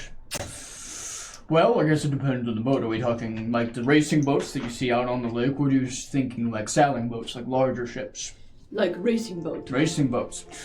They require a lot of balance, as think of them almost as a paddleboard or a surfboard of sorts with a sail, as people maneuver the waves in the wind as they adjust the sail to try to catch Tongo it. know how boat work. How you have to pay to get on lake. Oh, I see. My apologies. You may rent boats. They have them on the shore for a rental. They roughly cost like 5 pieces for half a day. Bummer. Good to know. I'm happy I was Thank able you. to help. Thank you. Have good evening, sir. You as well. Oh, warm water brought to your rooms. Please, can we get 3? 3 buckets. Yes, of course. As he kind of notates that down. Tongo makes his way back to the rest of the group. He looks around.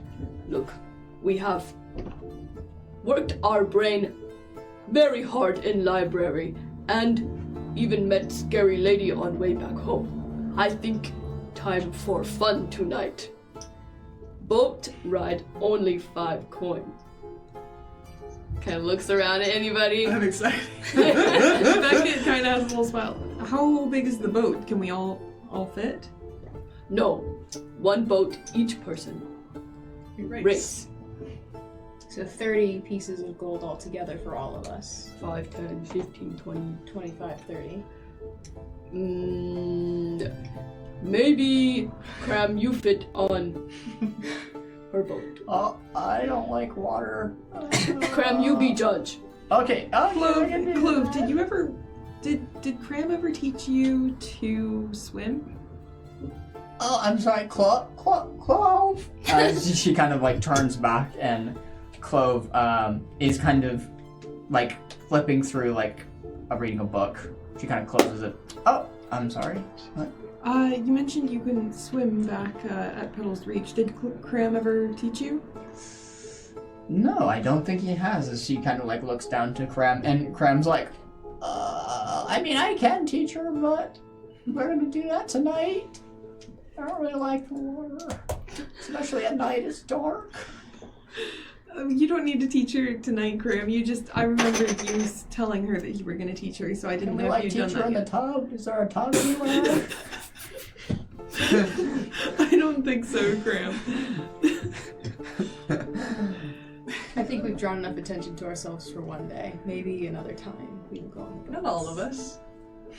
Anyone who want to stay can be judge, or can pay for winner drinks. I'll be the judge. Okay, Cram and Rendis, are you judge? I suppose I am. Okay, And Clove, you boat or you judge?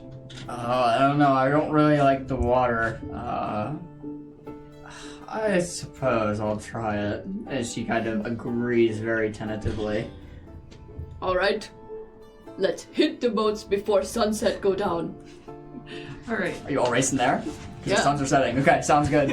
As you all are racing down there, you all just boot out of the arrow and move kind of down to the shores of Levisora.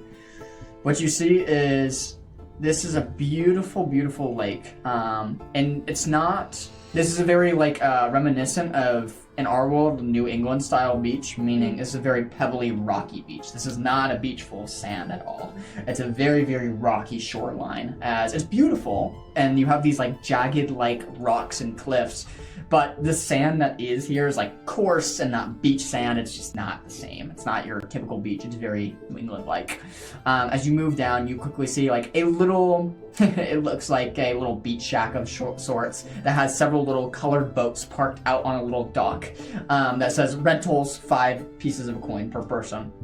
As you move towards this little thing, you can see a human man kind of dressed very much actually like a sailor, kind of mid-40s, salt and pepper beard, black hair, kind of looks to, oh, renters, I see, going trying to catch the last bits of the sunset. Indeed. How many do we have? How many boats? So many boats. 4. 4 boats. Have you sailed before? Yes. Great. I've been on the water, I've never sailed. Not so great. Okay, this is how it works. As he takes out a book, and kind of opens it and gives you a 2-minute crash course lesson in how to sail. It's horribly done. It's you catch maybe 50% of it as he's giving too much information in the short amount of time that he has. Hopefully you'll be good. Hopefully. Sir, also, would you happen to have any safety gear for my friend over here? We have life jackets. Oh, right. She does not know how to swim, so just... Oh, yes, that might not be good. One more thing. Waivers, since he kind of takes out waivers. These are just, if anybody drowns, God forbid, God's forbid. Alright. Togo takes his and Signs it. and give it back. Everybody signs the waiver. I read over it first just to make sure there's nothing sketchy, but... Sure, absolutely. Doing a quick glance over it, it looks like it's very tourist attraction, so you're probably safe. As you all race onto the boats, I'm gonna change the music too. I gotta find it. I wasn't expecting this to go be a second. No fishy business. Also, you don't know how to boat? I do. I've just never been on a sailboat like this. I've been on fishing boats and that sort of thing. And submarines. Submarine? Can't look at each other. Look at you. I've never actually been on board a submarine. I have researched extensively, talked to captains of submarines, but I've not had the privilege yet of boarding one. Are we going to get captain? Or are you going to be captain? That remains to be seen. I assume I will be captain, but if we come across the path of a captain who is willing, then we may recruit another member. Kylith, you have much experience. Not underwater, but Not underwater. I live on land. But you wet all the time. Underwater. No, but you are wet Oh. all the time. How That's are you not? my skin. Okay, this thing too big for Tongo's head. He just kind of shrugs. Well, boat above water should be same underwater. Hopefully. Yeah. It seems that straightforward in the manuals. Well, seems like you get good experience right now. As he finishes his dialogue, as you finish talking, okay, best be off, the sunset's about to happen, so you might want to get out on the lake as he kind of moves out of the little shack and gets to the boats and boards you all onto these small little sailboats. Yes, they would. Each one of these sailboats have feet straps similar to a snowboard that affixes you into it. As he makes you stand and he latches them in, you and Cram stand at the beach looking out as they are all boarding their colored sailboats. Wow, that looks really unsafe. Why didn't you want to do it? I fear I would attract too much attention. Plus, I don't know how good I would be at this type of adventure. So, like that woman back there, did you know her? Not personally. I couldn't seem to recognize her, but she seems to be someone who's also hostile towards Semilor, like I told you earlier. So, someone who is not a friend to us. Yeah. That must be really hard. Everybody likes my deity. It's not too difficult. It's at home. The worship of Semilor is not uncommon, but seeing it here it's not a surprise to me. I knew what I was getting into, but it's still at times shocking.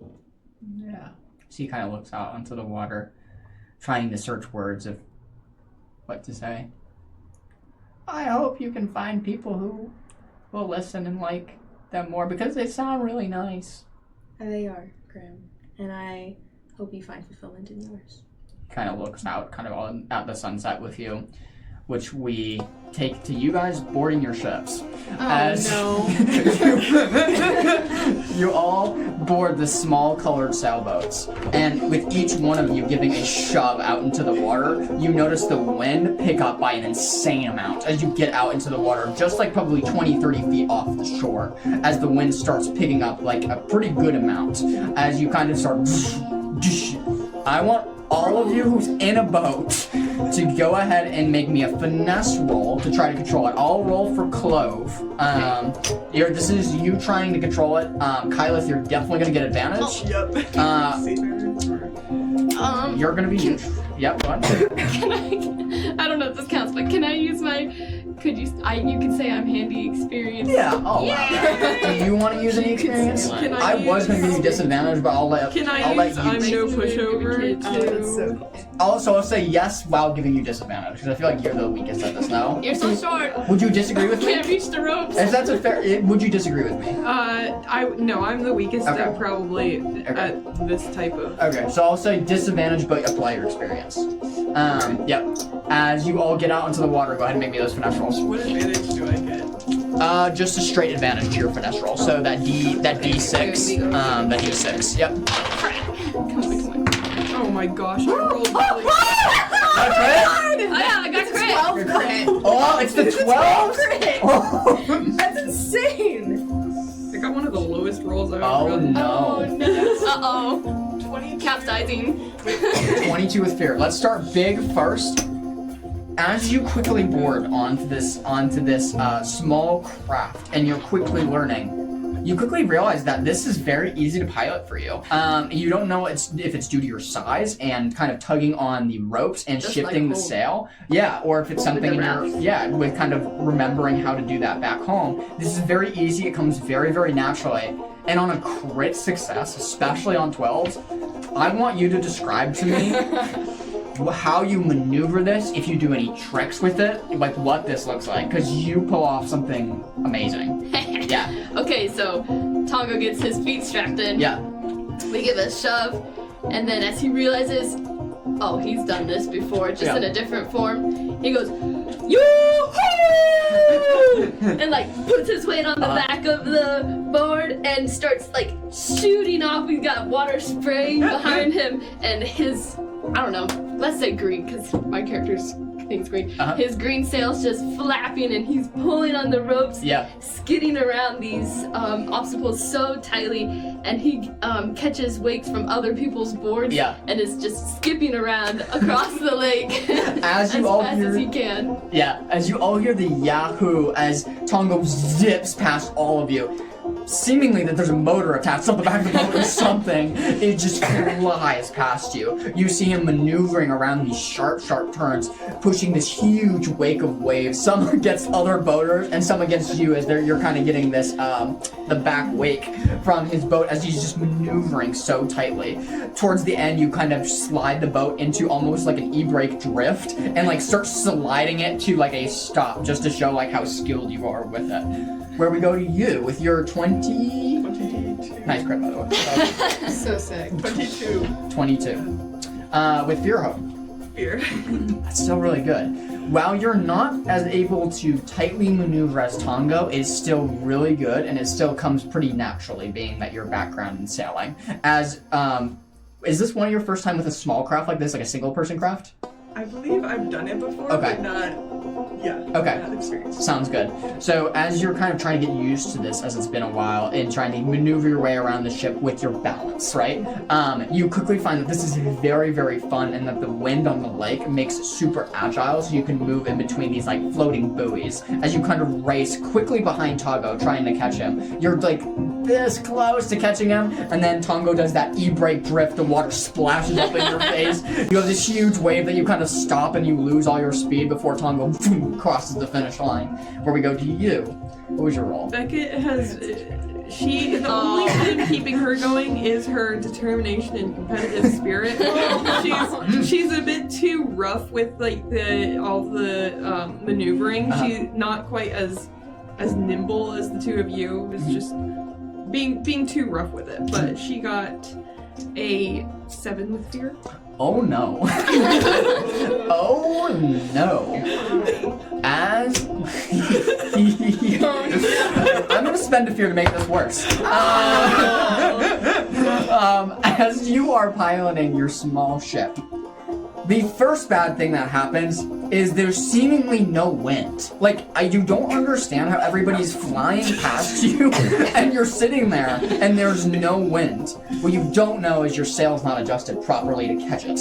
But you're just sitting there trying to fix the sail, when suddenly you're, watch out! As you look behind you, another ship, a single person, just rams into your boat. As your small vessel begins to tip over, I need you to roll me agility. You are strapped in, so you are going to get disadvantage on it. Go ahead. Be agility? Agility with disadvantage, because you are strapped into the ship. I already have negative agility.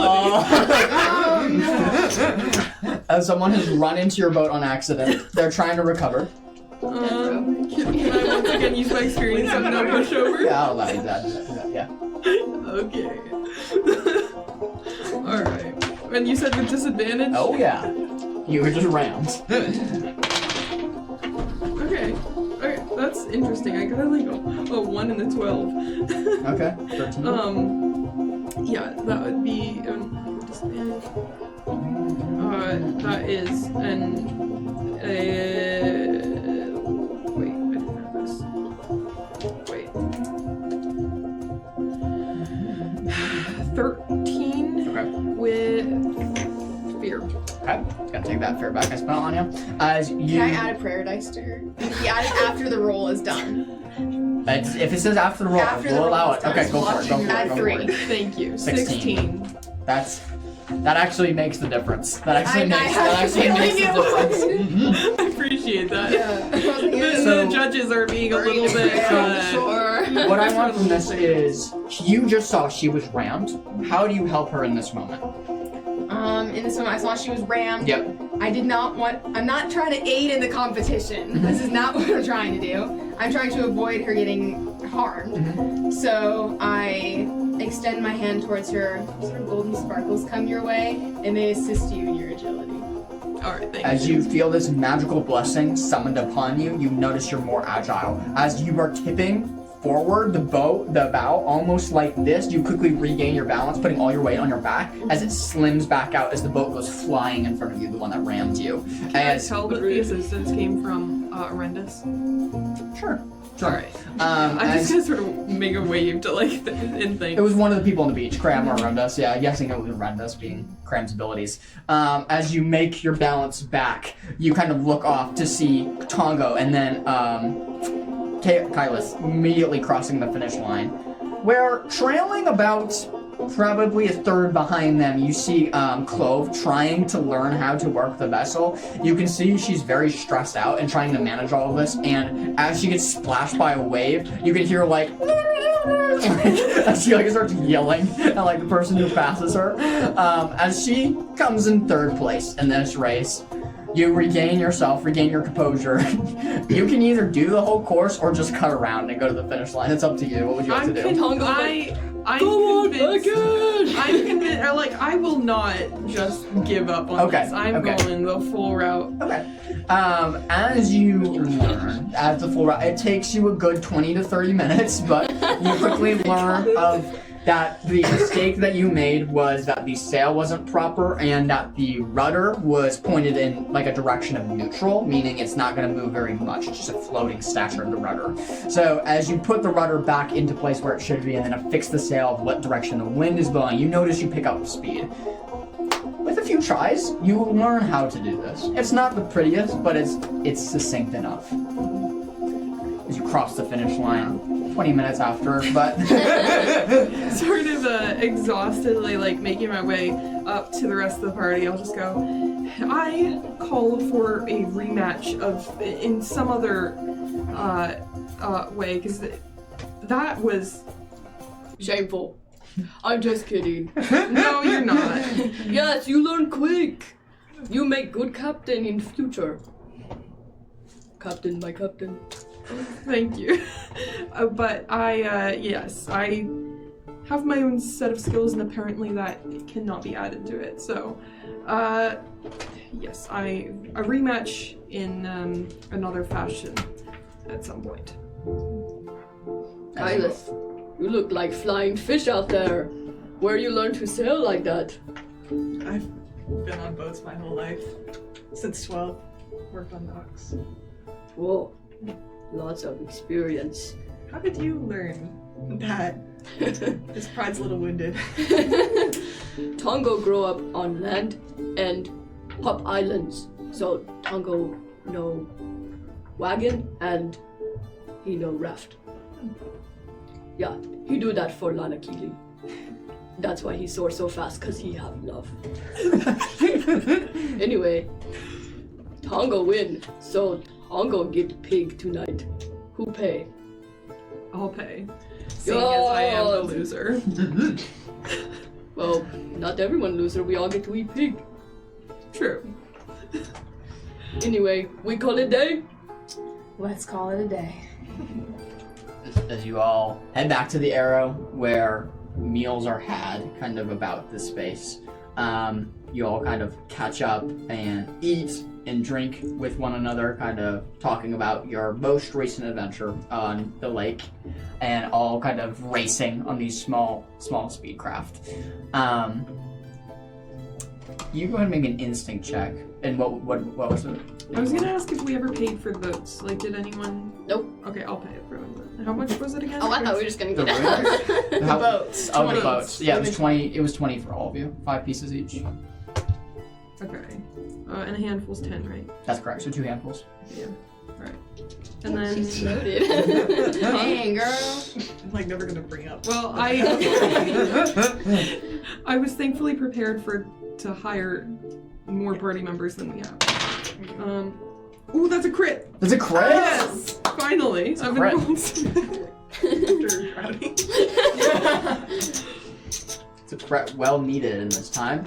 As you are all I sitting hear the fear behind there. as you are all sitting in the kind of the tavern with one another, you're all kind of catching up and laughing with one another, talking about stories. Your eyes catch Clove's eyes, and you feel, being that she's in a position of the table, she's right next to you, so you feel fidgeting.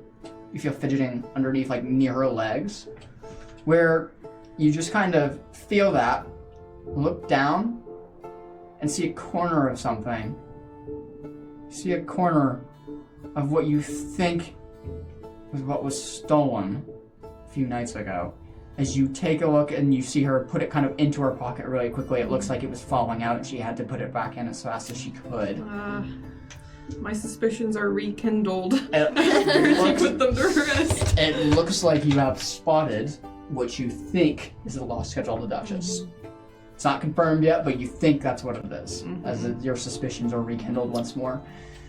As you choose not to bring this up now, unless you do. No, Okay. I'm gonna struggle to try to keep my promise to her and not suspect her, although it's... I do suspect her, but I'm not gonna bring it up in front of everyone when I promised her just like a day ago that I had was gonna Sure. believe her.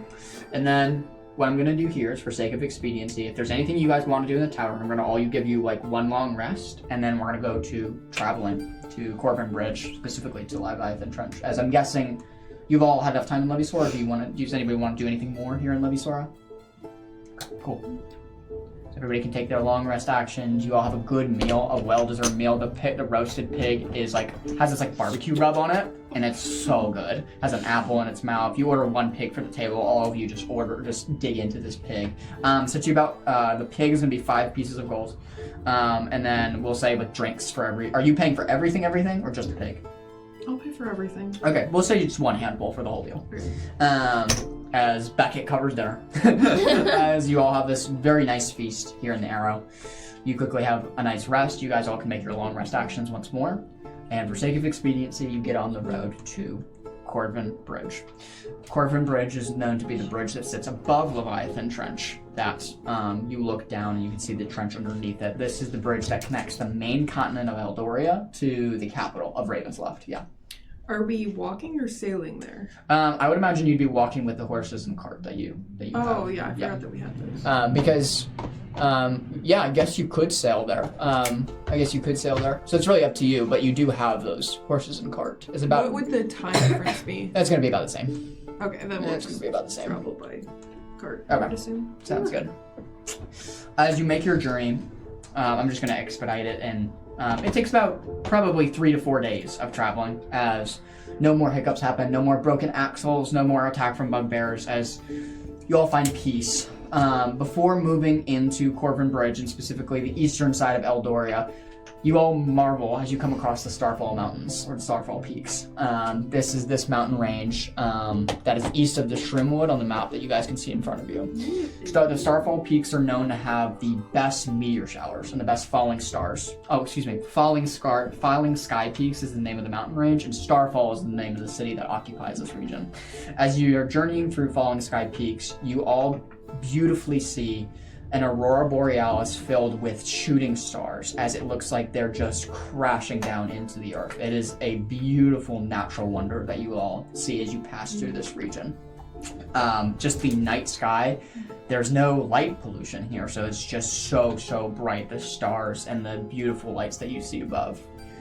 As you make your way there, you finally make your way and hit Corvin Bridge the next morning. After days of travel, you reach this large suspended bridge. This bridge stretches as far as the eye can see. It's vast and commanding. You notice it travels in a perfectly straight line, never weaving at all or never dodging in any particular turn. And most notably and most frightening, the thing that occupies below it, as you board the bridge and look down, you see an enormous trench that goes thousands of feet down into blackness. There is no ground beneath the ocean here, as it's just endless depths, as it's anybody who has thalassophobia just gets triggered by seeing this huge sight of expanse of just water. A couple things about the bridge. It magically levitates. There's no supports. So kind of a note there, as most bridges have some sort of support structure. Being that there's nothing to put underneath the bridge, it is suspended by magical, looks like podiums of circular stone structures that just have it levitate above land and above the trench. You can see way down the bridge and onto the next landmass, the island that Ravensloft occupies, which is the capital of Eldoria. As you get across the bridge, or get onto the bridge, you also do notice, Beckett, a couple of darted, homes, affixed to the bridge. I'm thinking Toad homes from Super Mario. They're just loosely placed around the bridge, just kind of sitting on there, just as people who occupy the bridge. Actually, miles and miles and miles along the bridge. So some of them might be taverns, some of it might be residents. But one of them that you do notice is there looks to be a dock it looks to be boats occupying the dock. It's probably your best bet to find what you're looking for. As you all make your way to Corvin Bridge, very tired and long journey, you have finally made it to both Corvin Bridge and the Leviathan Trench. Do you say it's Corbin or Corvin? Corvin, C-O-R-V-E-N.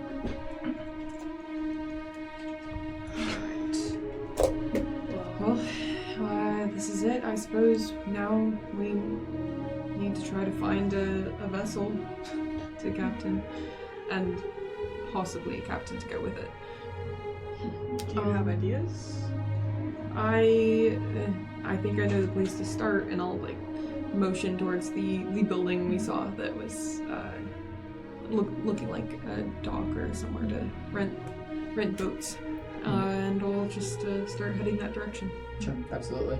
As you kind of start heading in that loose direction of trying to figure out what boats occupy that small dock and what people might be amidst it to help you with your journey and going down into the trench.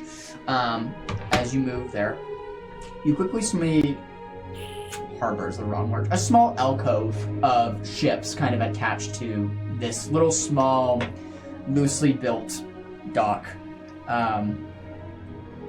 Kyleth, as you approach this, you just can't help but, like, it looks like home. It looks like a very, very, very small home, like a miniature, if you will.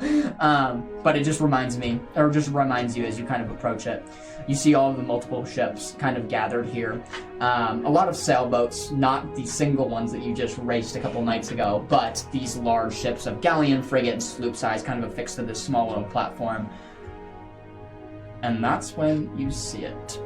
Partially submerged. Your first submarine that you've ever seen in person. I would just dare to say probably all of you seeing probably some submersible vehicle like this in person. Would this be the first one I've seen, even though I've traveled the trench for about That's a good point. That I forgot. So this wouldn't be the first one that you've seen, but it's one of the larger vessels as you approach it. It's hard to tell, like, the looks of this boat because it's so submerged. What you do see is a topmost part of its sail and the little antenna that sticks up it. The sail planes kind of is stretching in like a T-pose off this little point. And then several, looks like metal tubes coming off it as well. At the back of this very, very large submersible craft is this large dorsal tail that looks similarly to a shark. You kind of look around and find a little parking spot. It says on this little sign, parking for the Lumen, Lumon, guessing that this is the craft that sits in front of you. Just to give you a picture of how big this thing is, this is a 3-decked submarine. This is length 75 feet, width about 22 feet, height about 20 feet, and the entirety of the sub. I will say it is the largest submarine that you've seen. Kind of looking down, you see these soft yellow glowing lights that really, really just shine like beacons, being the trench is so dark. So these yellow lights kind of make very contrast against the sharp darkness below. And the beautiful orange glow comes from the co-pilot of this global sphere with hexacross patterns across it. It's not like a traditional airship cockpit. In fact, the best way to describe it is just to show you what it looks like. As you all come across the Lumen, it is on screen now. Ooh.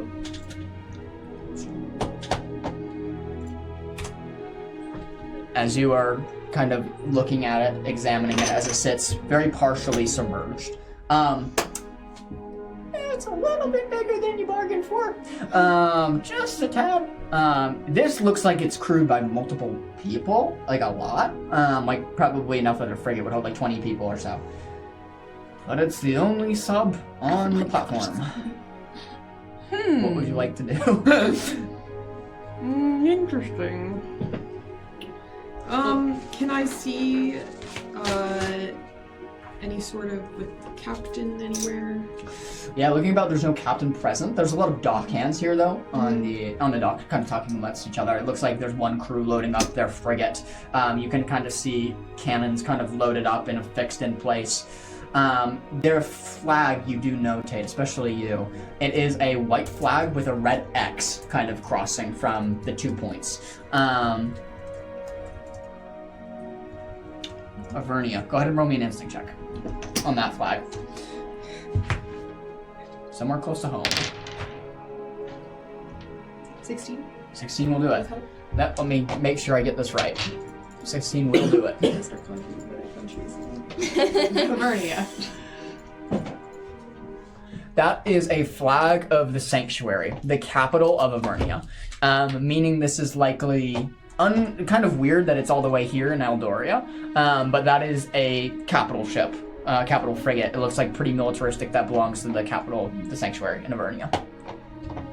The name of it is the Wrathborn. Just so you know. The name of the ship? Wrathborn, yep. All one word. As this large militaristic frigate has its cannons kind of loaded, you kind of catch one of the crews talking, and you might be able to ask some questions about it. Alright, yeah, hang on. I join in on my networking. Yeah. What would you like to do? I'm trying to see if I recognize any of these people. Okay. Without having to roll, one of them you do recognize. This is a Samaya. He is kind of taller in stature, kind of the baboon variety, as he has this very wide, flat-shaped face with these small little black eyes.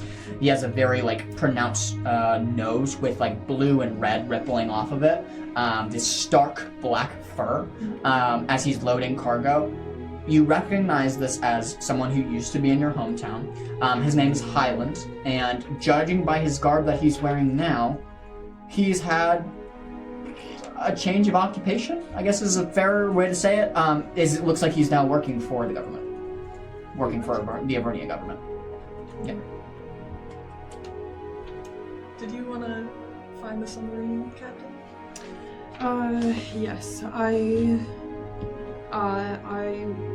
don't see him at the moment, but I suppose if we go up and talk to one of the crewmates, they can perhaps show us the way to whoever's in command.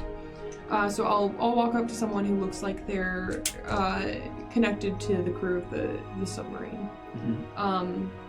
And assuming that there's someone like that on the dock, I'll just walk up and go, excuse me, do you have any clue who I could talk to about the command of that submarine, the Lumen over there?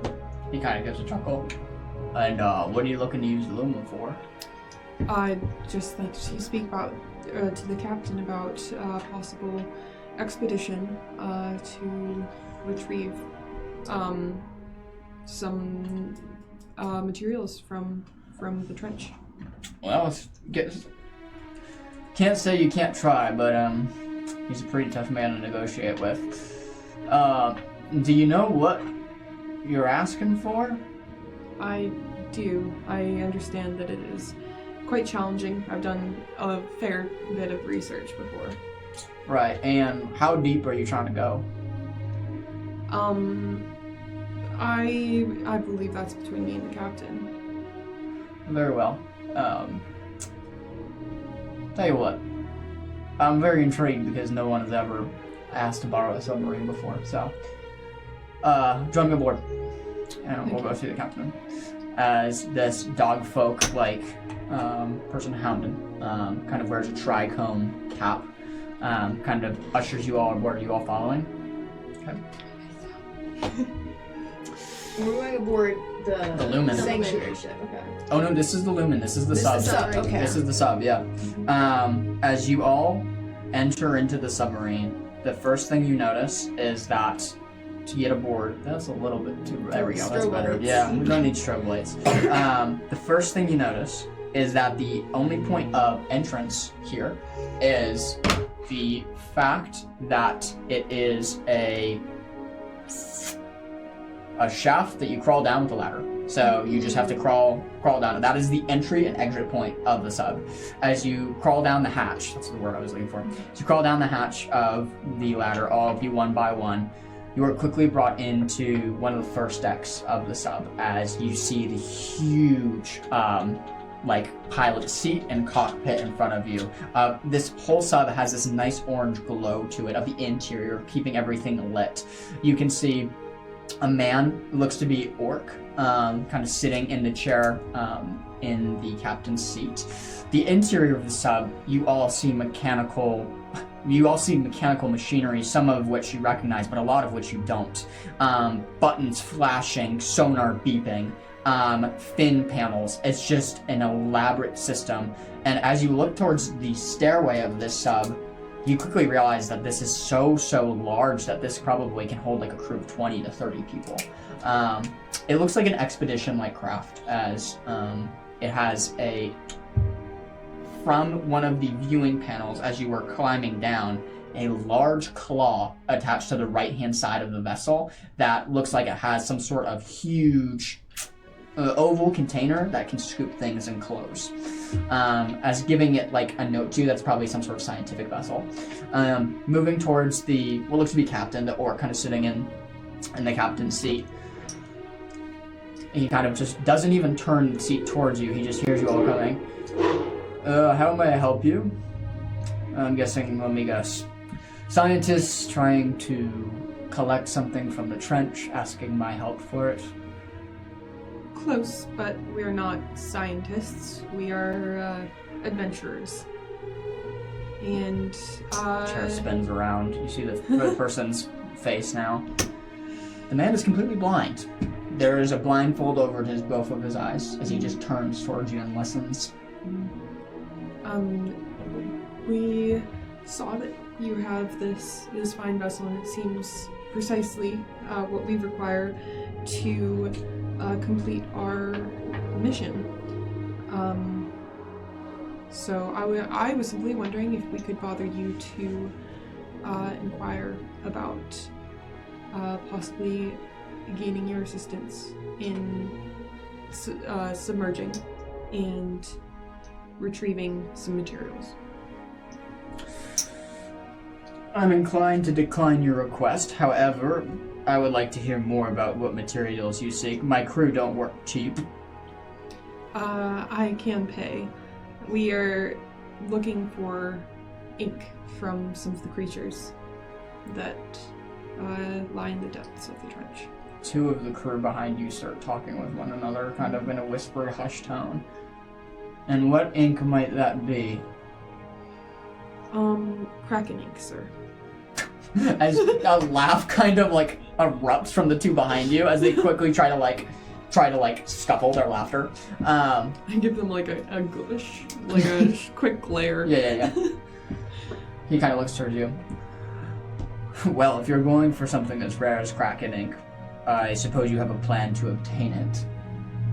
And the means to pay for it, being that you'll need somebody with quite a bit of experience. I have quite a bit of coin, sir, and we are equipped with several spellcasters who are ready to defend the vessel and assist in obtaining the ink. And how much could you pay? Per head, per man. I have roughly 25.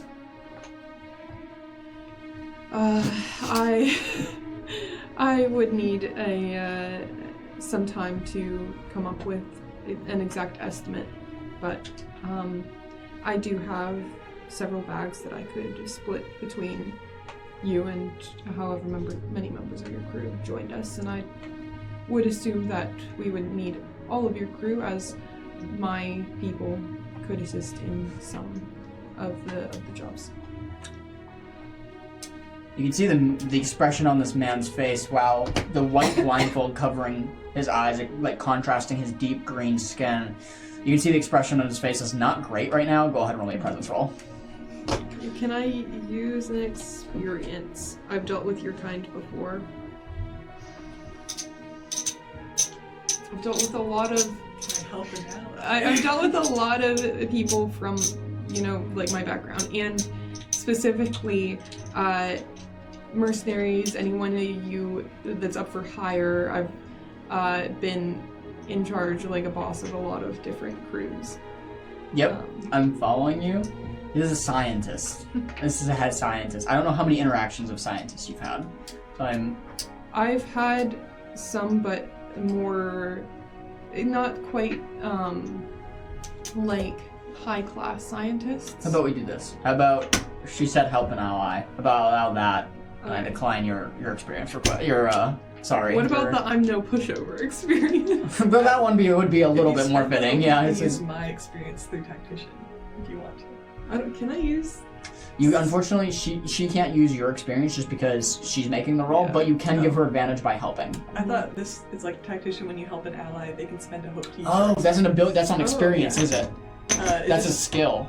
It says use your experience alongside your advantage. Oh, okay. So no, you absolutely can. I'm sorry. You're right. Negotiation away with words. You're right. I'm so sorry. That is part of your class. Yeah, it's class Well, ability. thank you. So you get a +2 and then. Well, is there a way I could use my special skill to spend a stress and double the experience? I just want to take a few minutes back. I think I've given you enough with the 2 things I have allowed. So I'm gonna say no. I'm gonna say sorry. No, you're good. You're good. Risk it all for Literally this side of the table. Hey, can we assist? Yeah, get it on that. Okay. I feel like I need to. I've given you 2 health. I still have one more prayer dice. Let's see how this goes. Okay, and you said that is presence. Yes, that's presence. You're trying to convince this man to borrow his submarine. 21. 21. Slay. What's your name? My name is Hemlock Wilderby. I want to know why you want the ink. It is personal to me. It can be used in a special concoction, which I use in the ink, which you see I've tattooed on, or your men can tell you I have tattooed on my body. Just got that. As he scowls at you. As others can tell you. As you've just insulted a blind man. That's real. The submarine implodes now. You spit all this fear. As you kind of talk to him about the tattoos, and he listens, he insights checks you and tells that you're being truthful. Here's what I would like. My men deserve to be well fed and well paid. I don't know if you have the coin to pay all 25 of them. Perhaps you do, but I would want at least a bag per head for this expedition.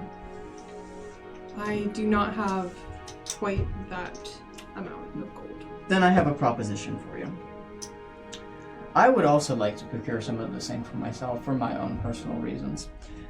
And if you are able to procure enough of it, I will take you down with a skeleton crew of my men that I will take out of my personal loan. However, know that we are essentially risking issues, being that we are running on a crew lower than we can. So, with that, I ask you, how adept is your crew in piloting such craft as these? I have done extensive research. I cannot tell you that I've ever... You've never piloted a submarine before. You kind of like, the eye holes squint. No, sir. But I can... I would like to be absolutely clear that I have done everything else in my power to become capable of going and commanding a vessel such as this. And your crew? What do you all call yourselves?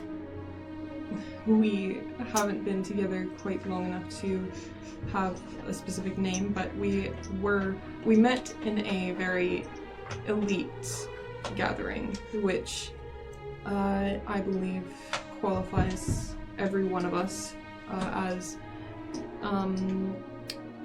very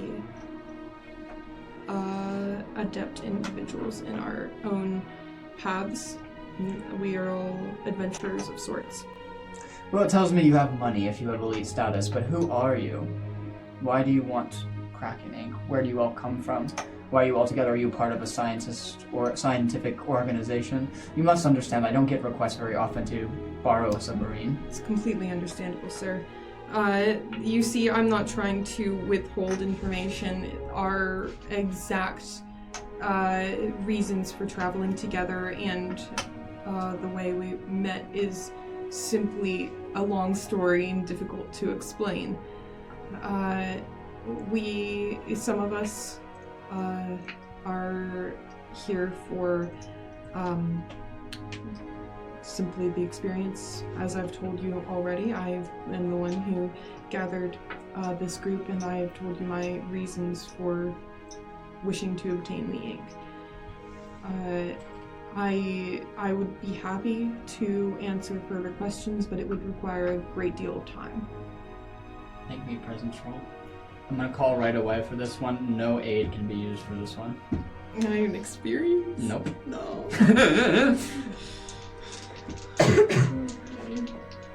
Oh, I'm rolling so badly recently. You got it. No, I don't. 6. Oh. With? Okay, well you got that going for you at least. Oh, 7. Oh, great! Well, everything. He sits and stares at nothing. As he sits in this very leather-bound chair, kind of rocks it back and forth. He rubs his hand through the little hair that he has on the top of his head. Being that you have no experience doing this, or only experience that you've researched, this is going to be a little bit of a harder operation than I anticipated, and therefore my offer has changed. We will still bring a skeleton crew, however you will be paying for each one of them. Each one will require a bag of gold. We'll bring roughly 5 to 6 of them, including myself, and then we will go down with your crew as well. That's 60, that's bag, that's not a handful. It's 600 pieces of gold. Unfortunately, sir, I am not prepared to accept such a request, though I do thank you for considering my offer. Are there any other submarines, other vessels, which you would recommend I speak with about this mission? That depends on where you're going to find a kraken. I don't know how much research you've done, but the krakens only exist in the trenches below, which you're talking about 36,000 to anywhere to 45,000 feet below sea level. This is the only submergible craft that can go that deep without the hull breaking. Well, in that case, I'll need some time to think about this. You see, I do not have the resources you request for such a high price for this mission. I would be, of course, willing to share the Kraken ink with you and your crew, but I cannot also offer every member of your crew an entire bag of gold. Very well. Let me talk it over with my crew. Let me see how many men want to do this endeavor in the first place, and reconvene in an hour or so. Understandable. If you would give us the floor, we can go back up to the docks and come back in an hour, and I will talk with them. I appreciate it. I suggest, to be blunt, having some sort of offer that I can entice them with. I will speak with my people about it. Very well. Goose. Goose is the name. Welcome aboard the Lumen. Nice to make your acquaintance. As you make your way from Captain Goose and move your way back up the near the periscope shaft and up to the land once more. As you open up, the sun all kind of hits you and you squint your eyes. It's so bright as it's so dim down in the submarine. As you come back into the submarine and realize, or come back into the daylight and realize that alterations might need to be made to have some sort of plan to barter for this craft. That's where I take a break.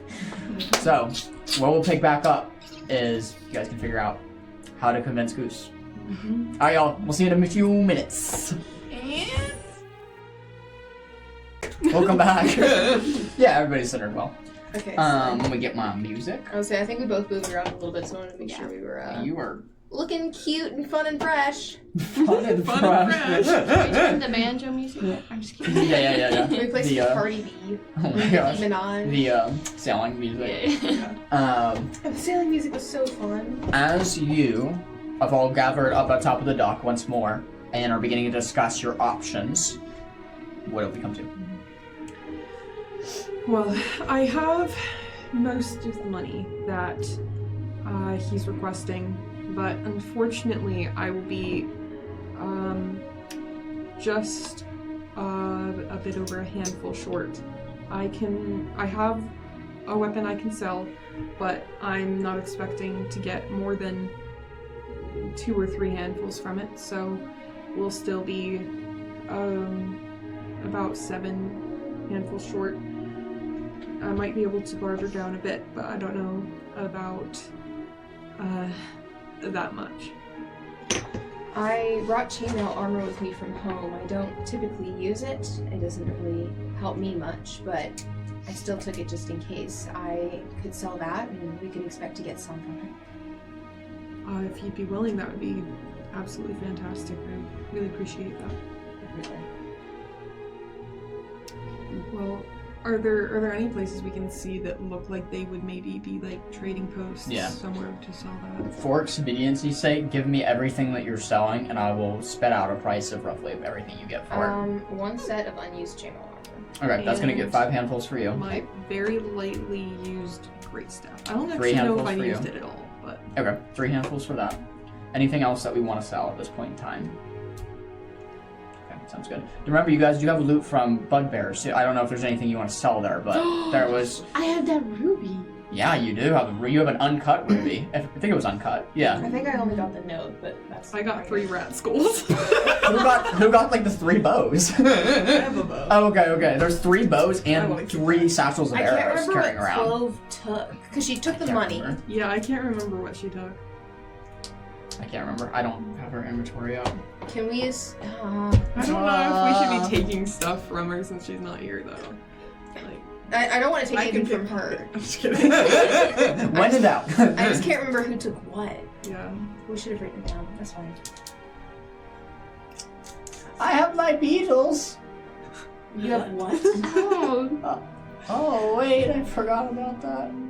Nothing, don't worry. Beatles. Beetles. Can I see any beetles like on him, or is it hidden? I hope not. Back in it. Really tell them. We have beetles. They're not. They're not very valuable in this case to sell, and Cram seems to have them under control. He's been training them for the past few years. I'll let him do the explaining. Well, we were in the desert like 3 years ago, and we came across a like swarm of beetles, and they needed help, and their queen was hurt.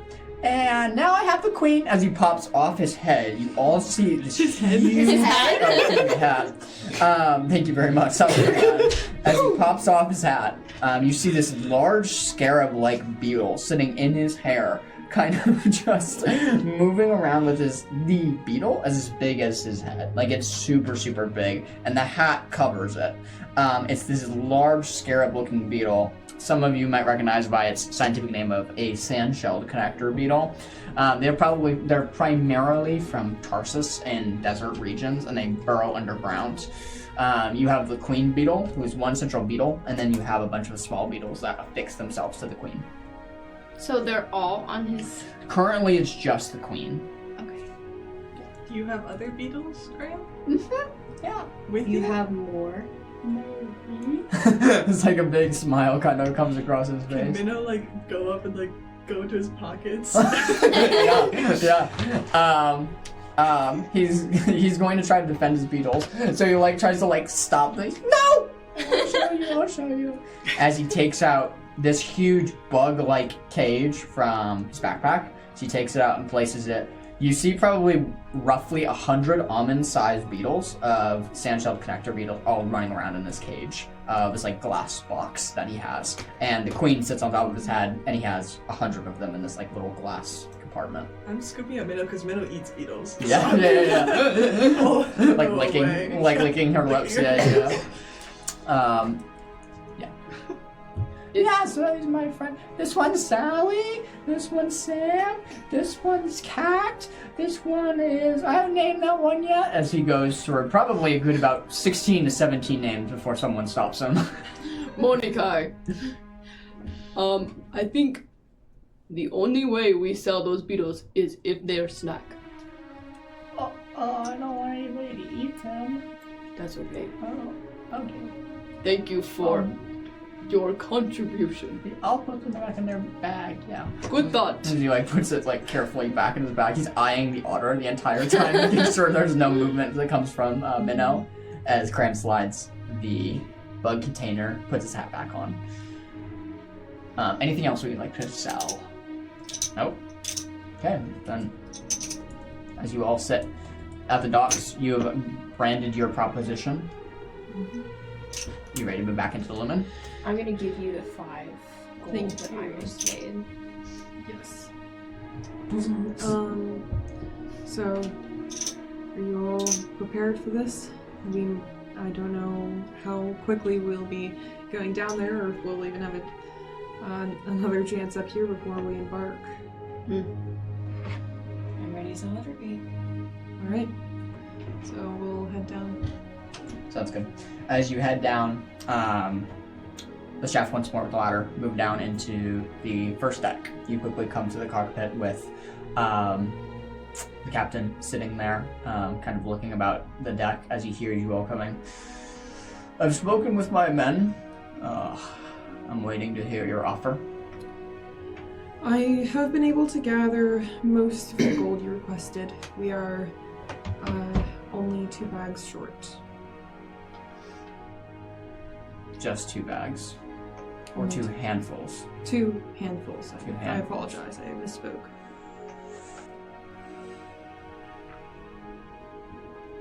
One handful and we'll call it a deal. Done. Very well. As he gets up out of his seat, he comes up to you to shake your hand as you both kind of clasp it. He has this very strong grasp that you note as he kind of warrior grips it closer to the elbow, indicating to you that this might have been a soldier at one point in time or a man of great strength. I've assembled roughly 6 people for the journey who want to go, so 7 including myself. And you have all of you here, I assume? Yes, sir. Okay. Well, there will be roughly 12 of us then as we embark on this journey. As he kind of kind of glances over about the submarine, trying to find his place amongst the crew and kind of riling them up together to deliver kind of an embarkation speech. I've completely lost. What's the captain's name again? Remind me. Goose. Goose, thank you. As Goose kind of riles everybody up. Alrighty, men. We have a new mission that has been proposed to us by some adventurers who are in procurement of looking for a certain ingredient. We are going to descend down to the depths. I need everybody hands on deck, being careful of what we might find down there, including depth chargers, creatures, and everything beyond. As they all kind of come up and say, this captain it's a pretty mixed crew, mixed inhabitants of race of, there looks to be a fishkin, there looks to be a galapa, there looks to be some Mayas. It's a pretty very mixed race kind of moving about as everybody's preparing the vessel to start submerging. What is everybody thinking right now as the vessel is getting prepared to be underway? Beckett is inspecting the vessel. She's going around looking for areas where spells can be launched through the hole, as she's learned can be done in her research. She's going through her notes, trying to locate the various components that she's discovered in her research. She's overall just trying to keep herself busy, trying to be as prepared as possible and not let herself get too overwhelmed. Yeah, not get too stressed. Absolutely. What about you guys?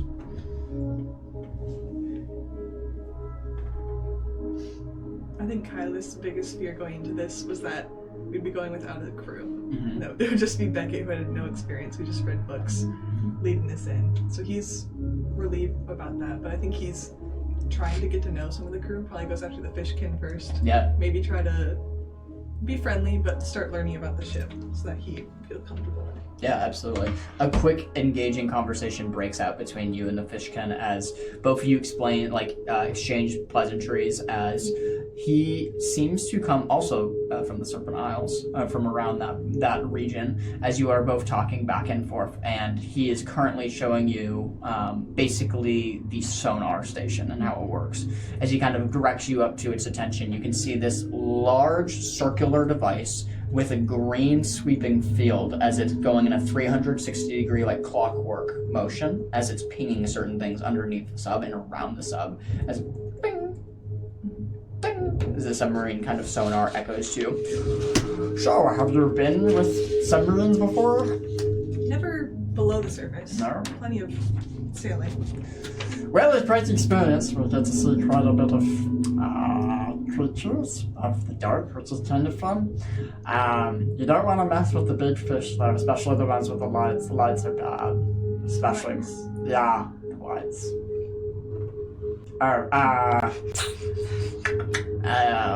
Anglerfish. Right. Anglerfish, yeah, big ones. Oh. Yeah. Right. So the little ones swim up top and the bigger ones are down. Are we able to see them, or is it just our sonar?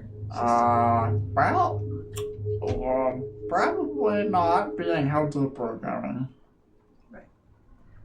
So we need to be up on tune on the sonar. Yeah. Have you That's not been what we manning do. this submarine log? No.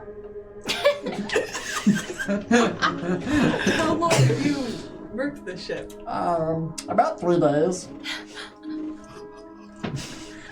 Right. Are there any other people? Yeah, there's a lot more people around. Can I segue to someone else? Sure. As you kind of go up to the older Galapa, he kind of has an eye patch over what. Oh, hello. How may I help you? Are you familiar with this vessel? Indeed. Yep. Looking to learn the periscope by chance. That's my job. Would you be able to teach me a bit? A bit, sure. I'm sure we have quite a bit of time before we start reaching the Twilight Zone, so come with me as he kind of takes you over to the periscope tube and how it works. For the heck of it, let's go ahead and roll me a knowledge roll for you to see how much information you pick up from this individual. That's 18 with hope. That's 18 with hope. In a matter of 20 minutes, you become extremely experienced in Periscope and learning the Periscope, how it works, and the machinery behind it, and how to use it. Just in case this portal or Galapa is doing something else in the moment, you can easily fill in for this position. While the sonar wasn't explained as well, probably due to lack of experience, this one is quite well explained. As you are learning that, you two, what are you all thinking as suddenly you feel the propeller at the back of the sub begin to spin into place? I think Tongo right now is feeling a little bit surprised that the captain took them on so quickly and that the journey's going so fast. Feeling a little bit of grief that he's not going to be able to see outside for a long time. Also a little bit anxious that he's not going to be able to get back to his family. But he knows this is where he's at right now with the crew. So, and his greatest resource are going to be the people around him. Mm-hmm. So immediately he's going to crack on, put a smile on his face and start getting to know the crew around him and try and find a good fit for himself in the submarine. Absolutely. Easy enough as you dismiss the thoughts and put on a good smile and get ready to try to get to know as much crew as you can as the journey gets underway. Rendis. Arindis is similar to Tonga in some way. She's realizing it's going to be a while until she sees the light of day again.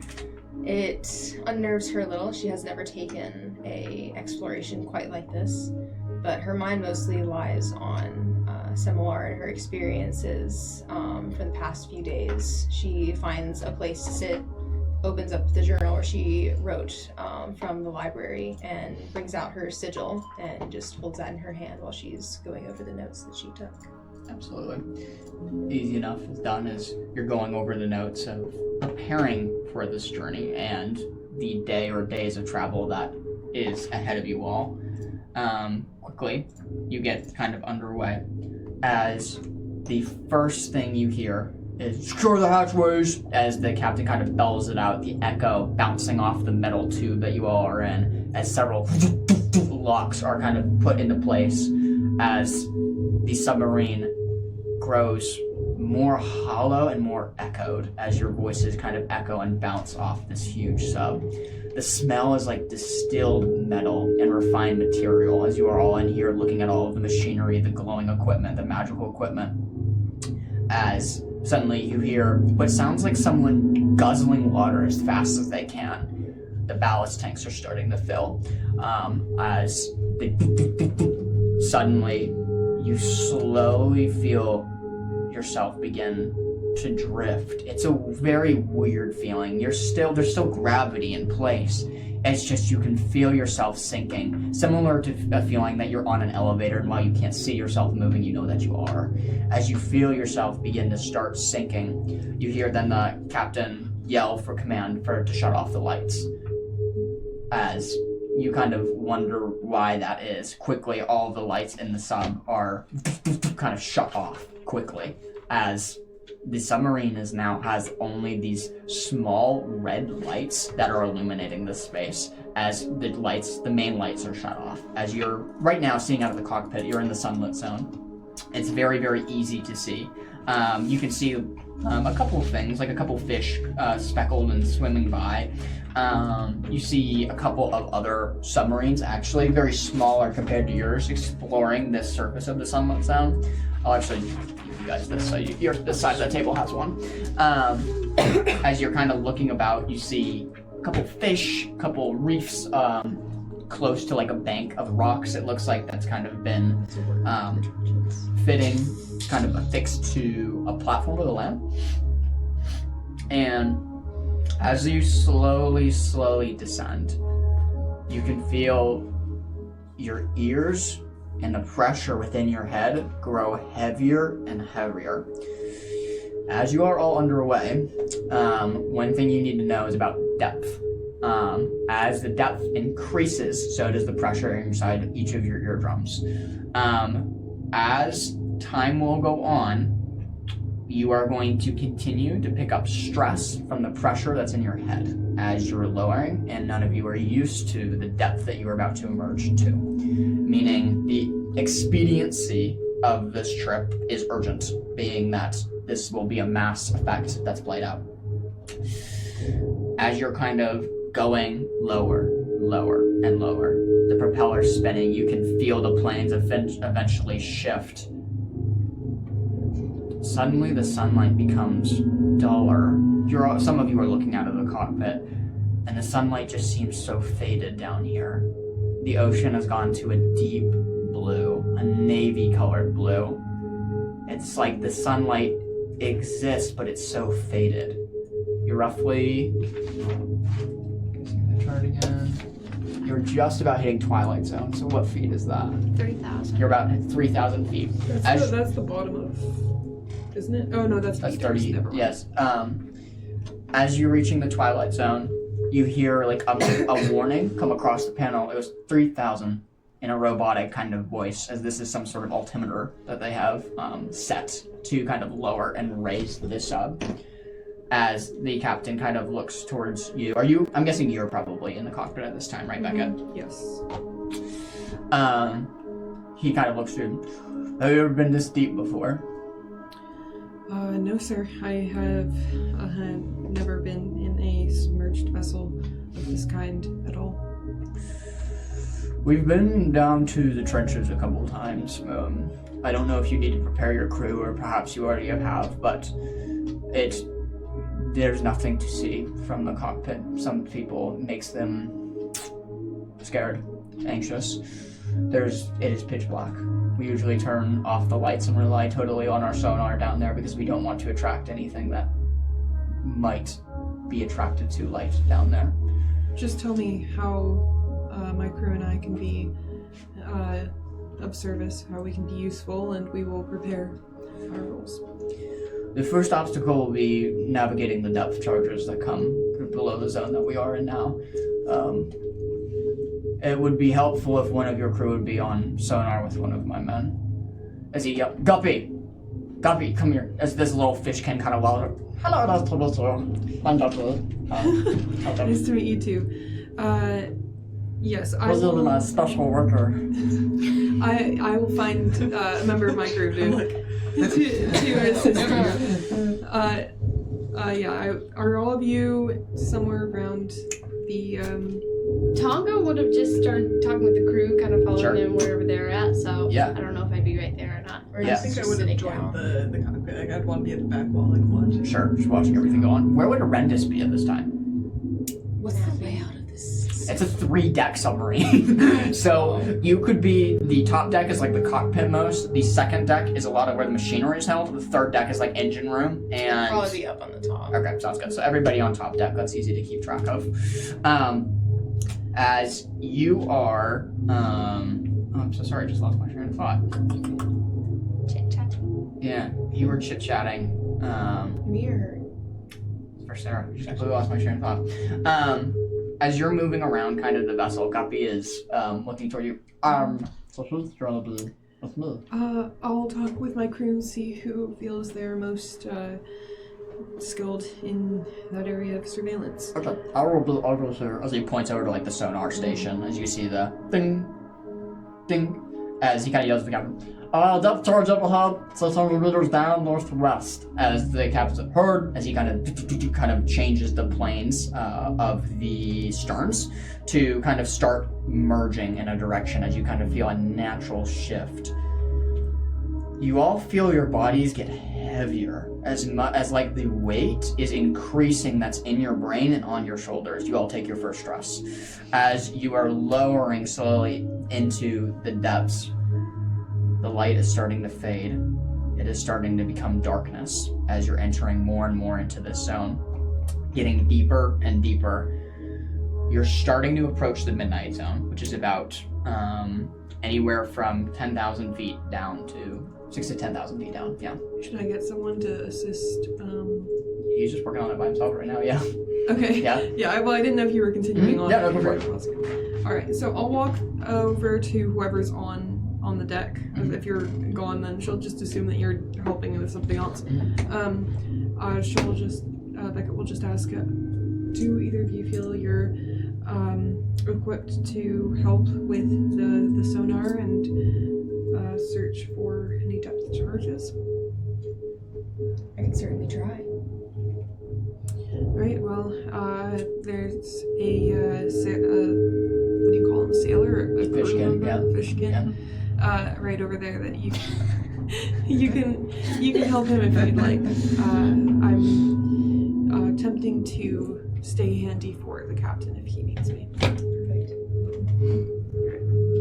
You're walking over. I'm walking. Why don't I introduce you to? Are you stepping in? You're stepping in? Sure. Okay, sure. Yeah, why don't I introduce you to? This is Guppy. Hello, I'm Guppy. Arendis. Hi, Arendis. It's nice to meet you. It's nice to meet you too, Guppy. Are you ready to learn about the sonar? I'm ready. That's really cool. He's an expert. Such a nice word. I only 3 days, but yeah, they already promoted me. Can you believe it? 3 days? I'm gonna walk away. We'll do the same thing that we did with Kylith. We'll do it with disadvantage for you because the teacher is not as good. So go ahead and roll me a knowledge roll with disadvantage to see how much you pick about understanding sonar.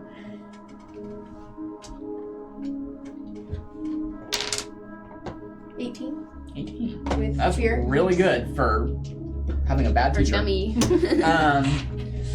As you are picking the bits and pieces that are useful and trying to figure out how this machinery works, you quickly establish yourself on the radar and are ready to kind of avoid the depth charges that are set here, as your first obstacle is nearing, as you hear the sonar starting to chime as you're looking at the depth charge that looks anywhere from 200 to 300 meters. What do you do?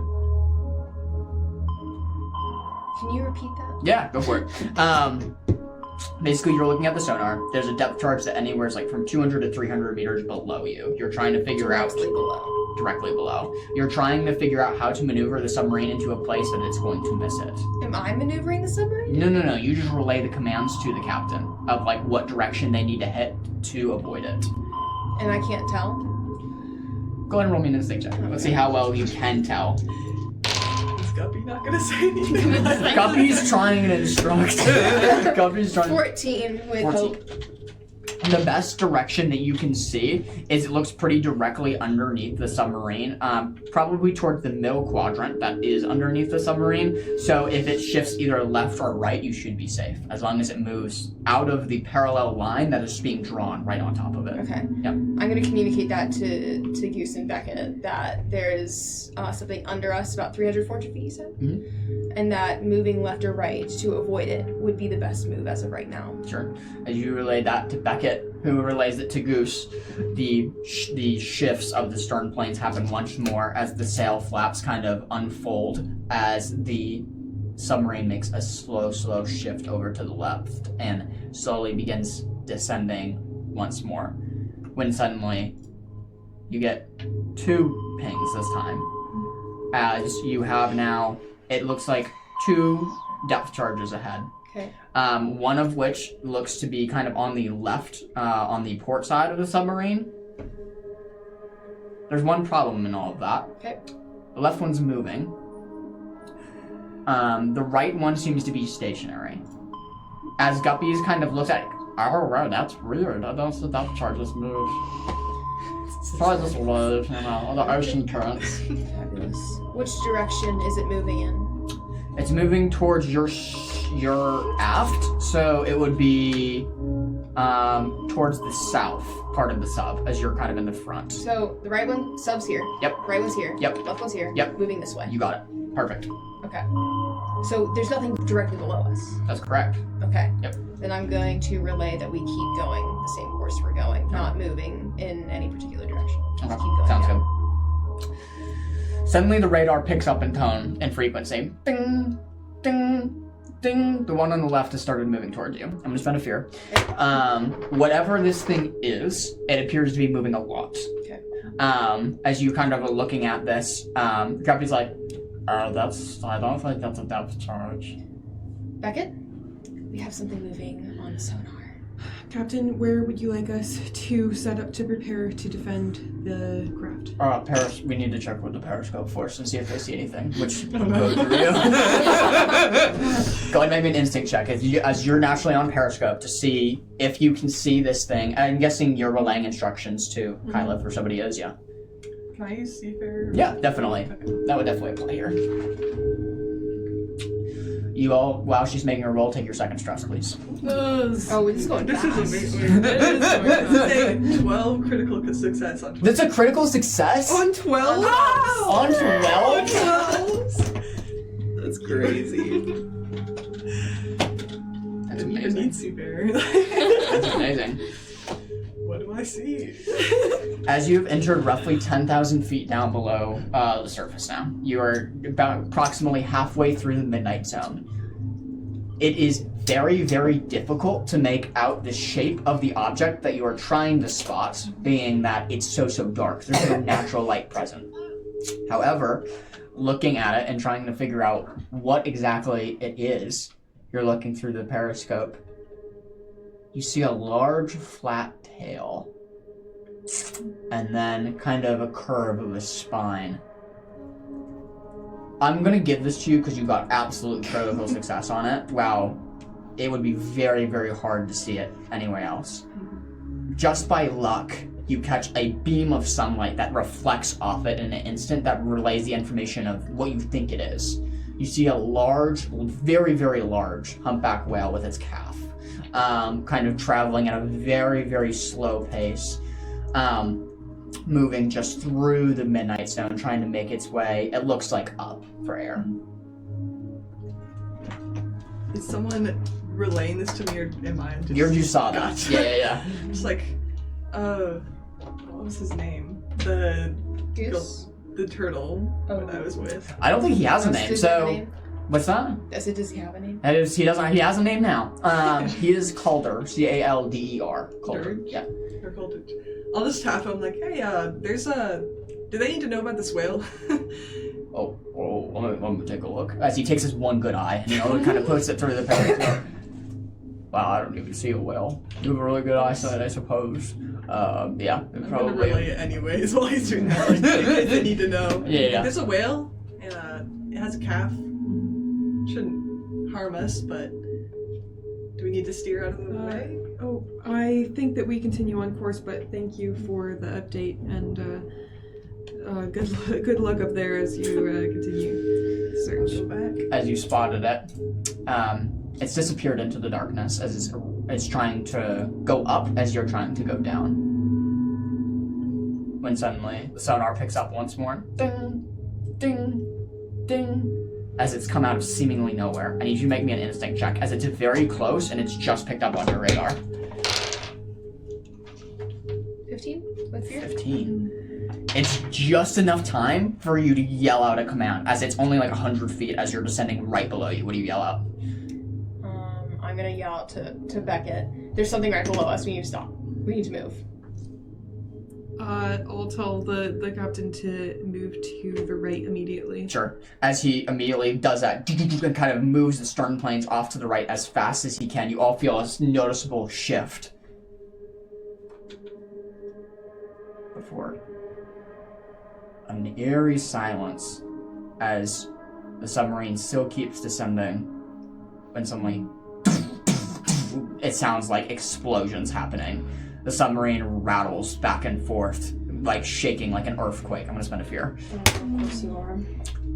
You have just hit your first outer burst of a depth charge, meaning it hasn't hit you directly, but it is proximity sense something near and it exploded. As the submarine shakes, who would like to roll me a straight 1d20? Who's been rolling well? Well, you have. I was gonna say, you got a critical success. Who would like to Go roll for me a straight one? How about we all roll one? We take the best one. You want me to roll it? You roll it. Roll it. That's an 18. Yes! 18? Good Wow. rolls tonight. Wow. This is my lucky number. As your teamwork and your command of sailing it out just in time has eliminated the possibility of it hitting you directly, with a little bit of rocking and a little bit of shaking, the submarine doesn't take any damage as it continues to descend. The captain kind of looks at Guppy. What are you doing, Guppy? What happened? Guppy's like, I don't know. I'm sorry. Missed it. As the submarine continues to descend into its next sector. We have now reached the bottom of the midnight zone and to the top of the abyss zone. There is no sunlight that exists here, as you all look out, and it's just pitch black darkness. When suddenly, Beckett, as you're essentially at the helm, you think you see something, a sliver of a tail, zip right in front of the sub. It's just so quick that you blink and it's gone. Captain, I believe I saw something. A tail in front of the sub. Yes, I saw it too. As he kind of clicks a few buttons and pulls He clicks a few buttons and grabs the lever and kind of anchors it into a point. Does the sonar pick it up at all? It doesn't. Okay. Grabbing the lever and pulling it, you feel, or I would say you probably hear, the lever is haptic feedback. It's like haptically feedback giving responses as he's holding it.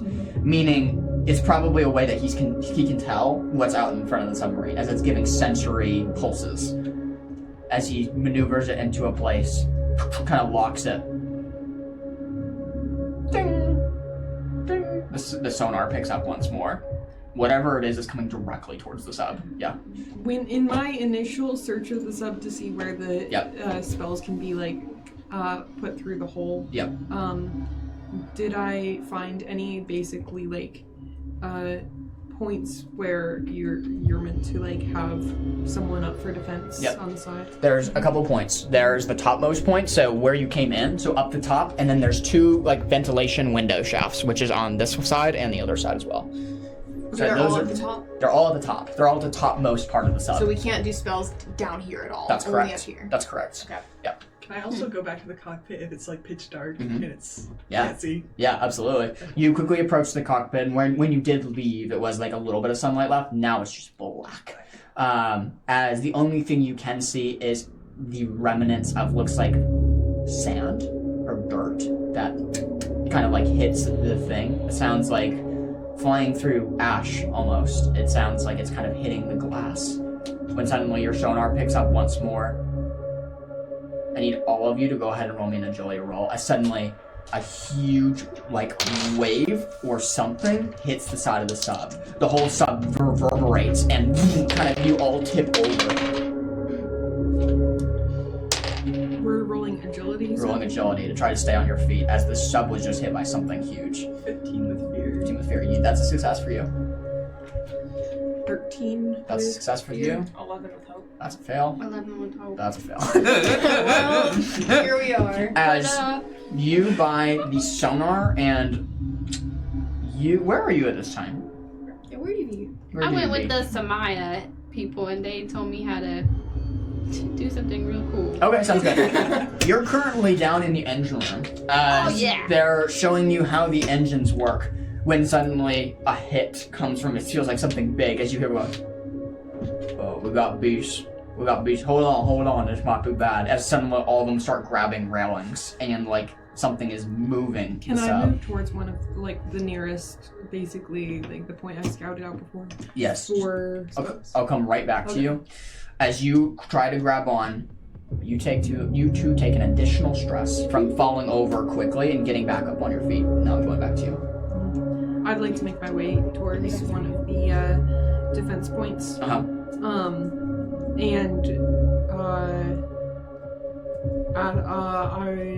will shout out and ask for the location of the ping as... Can I get up? Yeah, I just assumed you dropped and got back up, but yeah.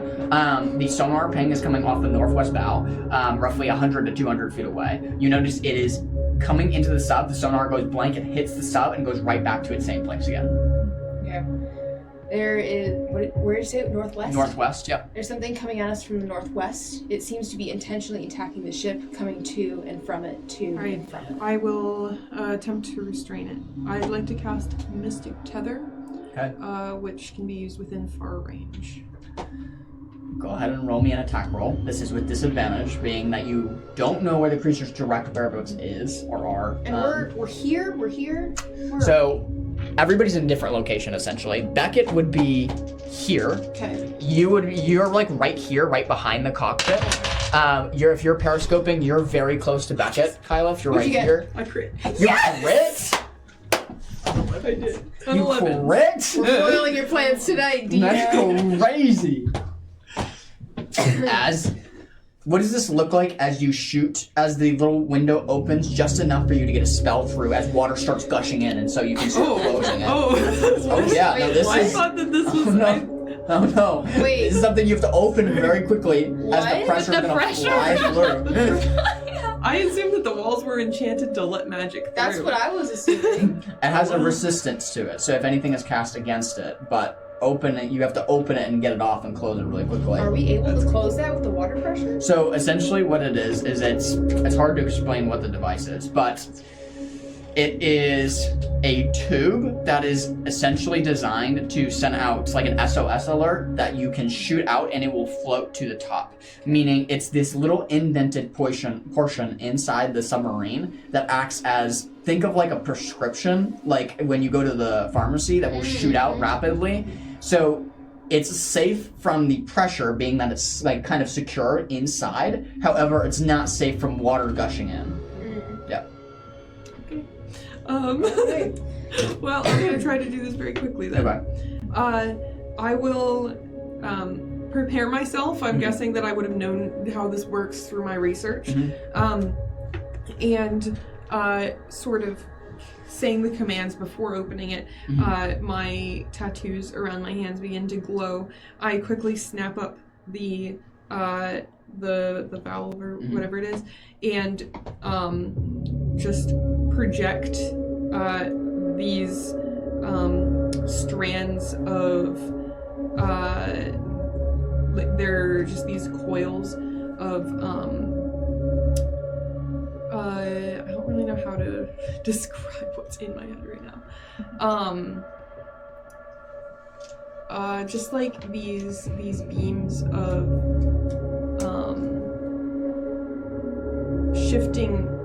color shifting liquid that are like slicing through the water and aimed at the creature, attempting to bound around it and restrict all of its movement.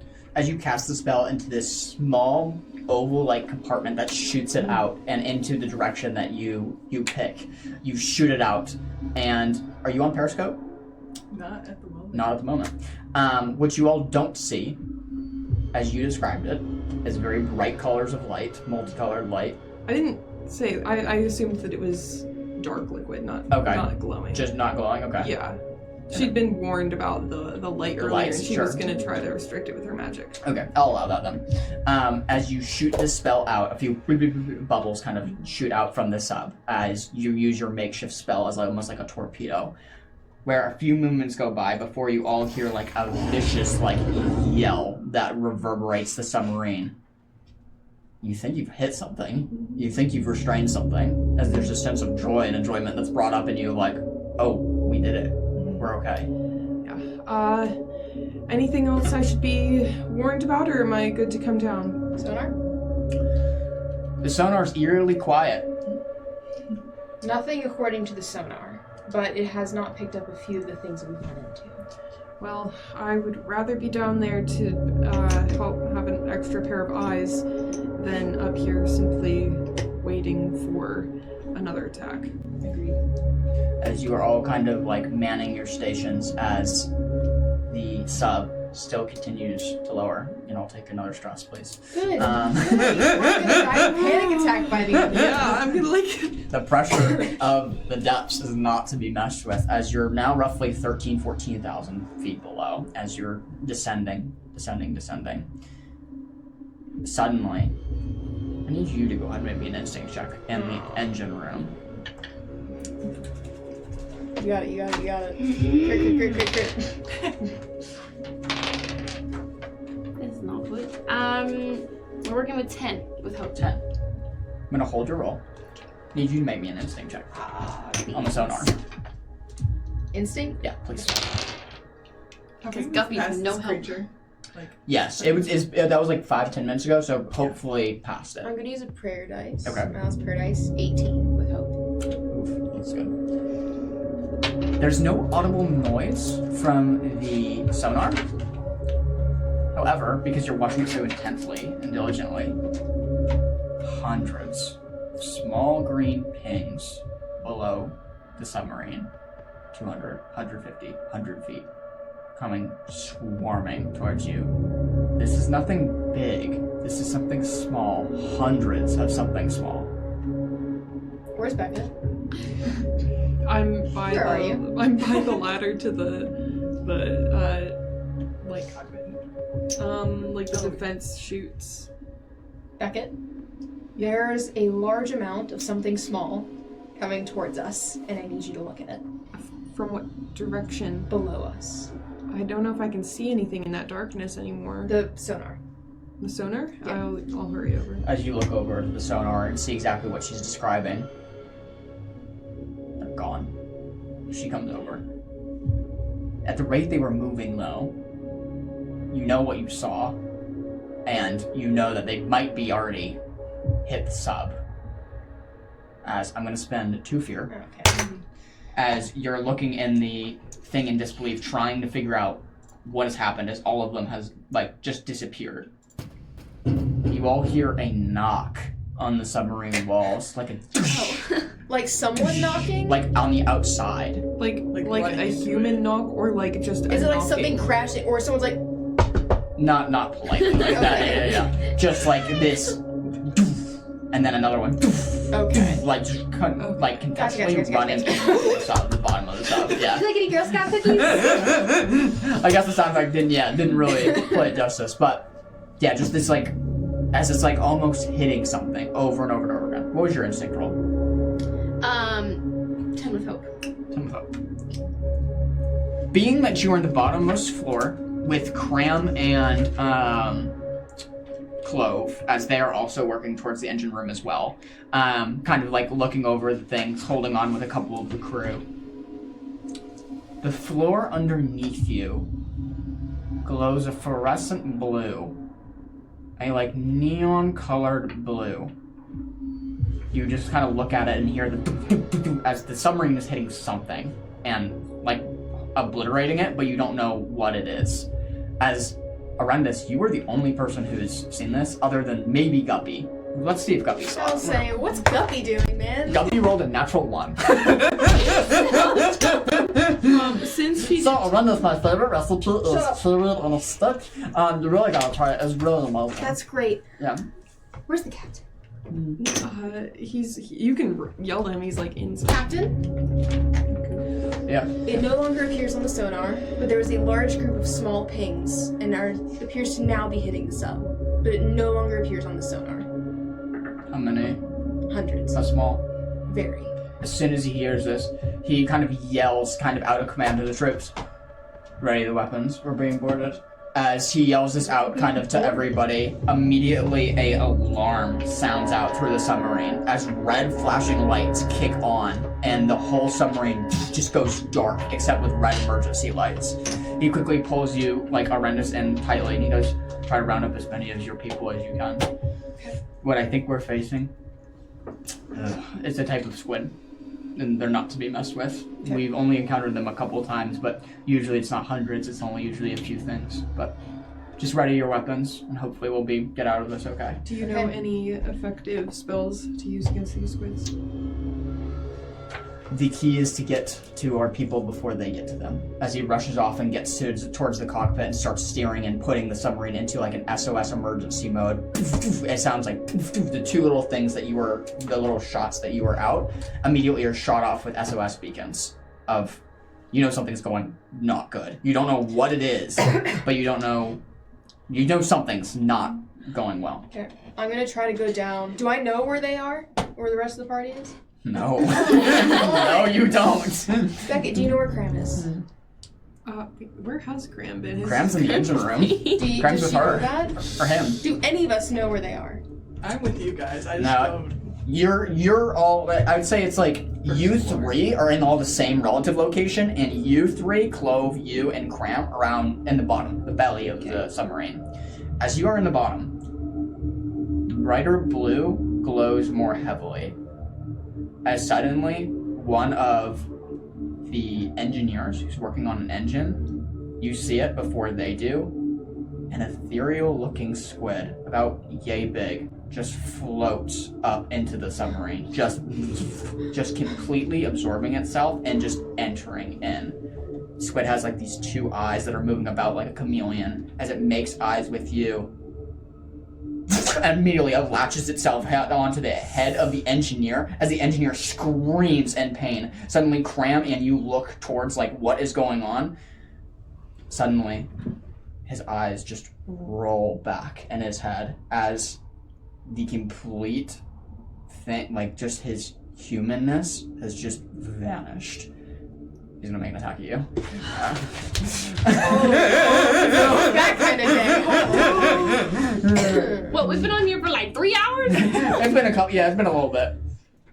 It's gonna be that kind of day. Graham, eat it! Cram, eat it!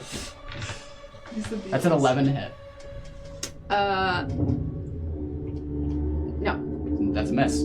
As this zombified person, drool kind of hanging off of his like mouth, kind of stumbles forward. This was the Samaya that you once saw, as he just looks like he's had the life sapped out of him, as this cerebral squid has affixed itself to his head. I need you to go ahead and roll me a knowledge roll to see if you have any idea what this is. I'll also give you advantage, being that Cram is right next to you. And he's just like shivering, looking at this zombified creature moving towards him. I have 11 with fears. 11 with fears. You roll advantage. You have advantage too. Whatever. Just roll a d6. Like one of these. And then you add whatever that is. 3. 3. So, what was that? What did I say? So, 14 with fear. 14 with fear. Oh! On screen for you guys now. It's so cute! No, it's not. Yes, it is! No, it's not.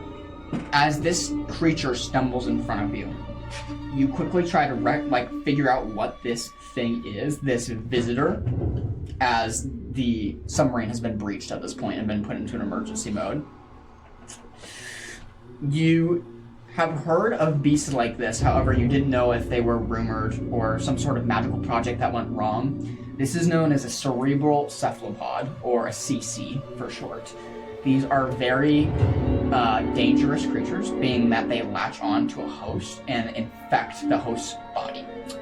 As you're looking at this sembling zombie moving towards you, not knowing whether to attack or to just run away from this thing, suddenly behind you, one floats up that you do not see, latching itself. Cram's gonna have to make an agility roll here to see if he can get out. On Cram? No, it's not Cram. It's gonna be me. This is Cram. You're not again. I'm gonna take a scar. Cram rolled a 5. Oh. As you turn, too late, another one of these cephalopods affixes itself to Cram. Cram's eyes roll on the back of his head. You can see his skin change color into this unearthly blue, mimicking the squid's light color, as his arms just drop, and he just starts walking towards you, just with nothingness behind his eyes. Everybody who's top deck has no idea anything is happening down below, as you are just continually moving through the depths. Do you all have your weapons prepared? Yes. Okay, I'm guessing you do. I feel like I would follow the captain, rushing to find his crew. Sure.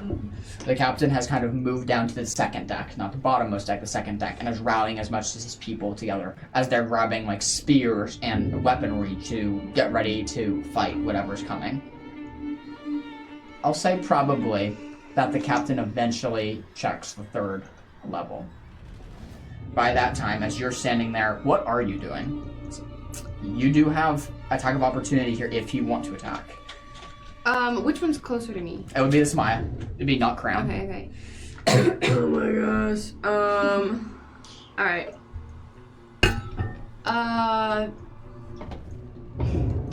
Tongo is completely horrified. And his instinct kind of kicks in. From some of like the previous like skirmishes and encounters he's had with fights during his travels as a caravan leader. The first thing he knows to do is attack with his hands, so that's what he's gonna try and do. Yep. He knows that if he goes for he's not gonna try and hit the monkey, he's just gonna try and hit the squid. Yeah. And hope for the best. Yeah, go ahead and roll for attack. Freak. It's a 6 with hope. That's a miss. As you're aiming for the squid and not the Samaya, the squid watching at you with its like chameleon-like eyes, as you round up and go for a punch at the squid, you can see the squid's one of its tendrils wraps and pushes into the man's ear, or the Samaya's ear, and starts twisting it to a point that his arm suddenly comes up and blocks your punch. The Samaya does, as it just ricochets off. Another tendril curls down his hair and into his ear and starts controlling him even more. Behind you, you hear a nasty transformation. As you look back in horror, you see Cram has turned into some sort of velociraptor-like beast with the squid affixed to the top of his head, as the tendrils have inserted into his ears as it's controlling him. The Velociraptor skin is deteriorating and peeling off. The jaw is jagged, loosely hanging off. What any life that was Cram is no longer there. As this jagged-looking Velociraptor creature is going to try to make an attack at you. That's a 16 to hit.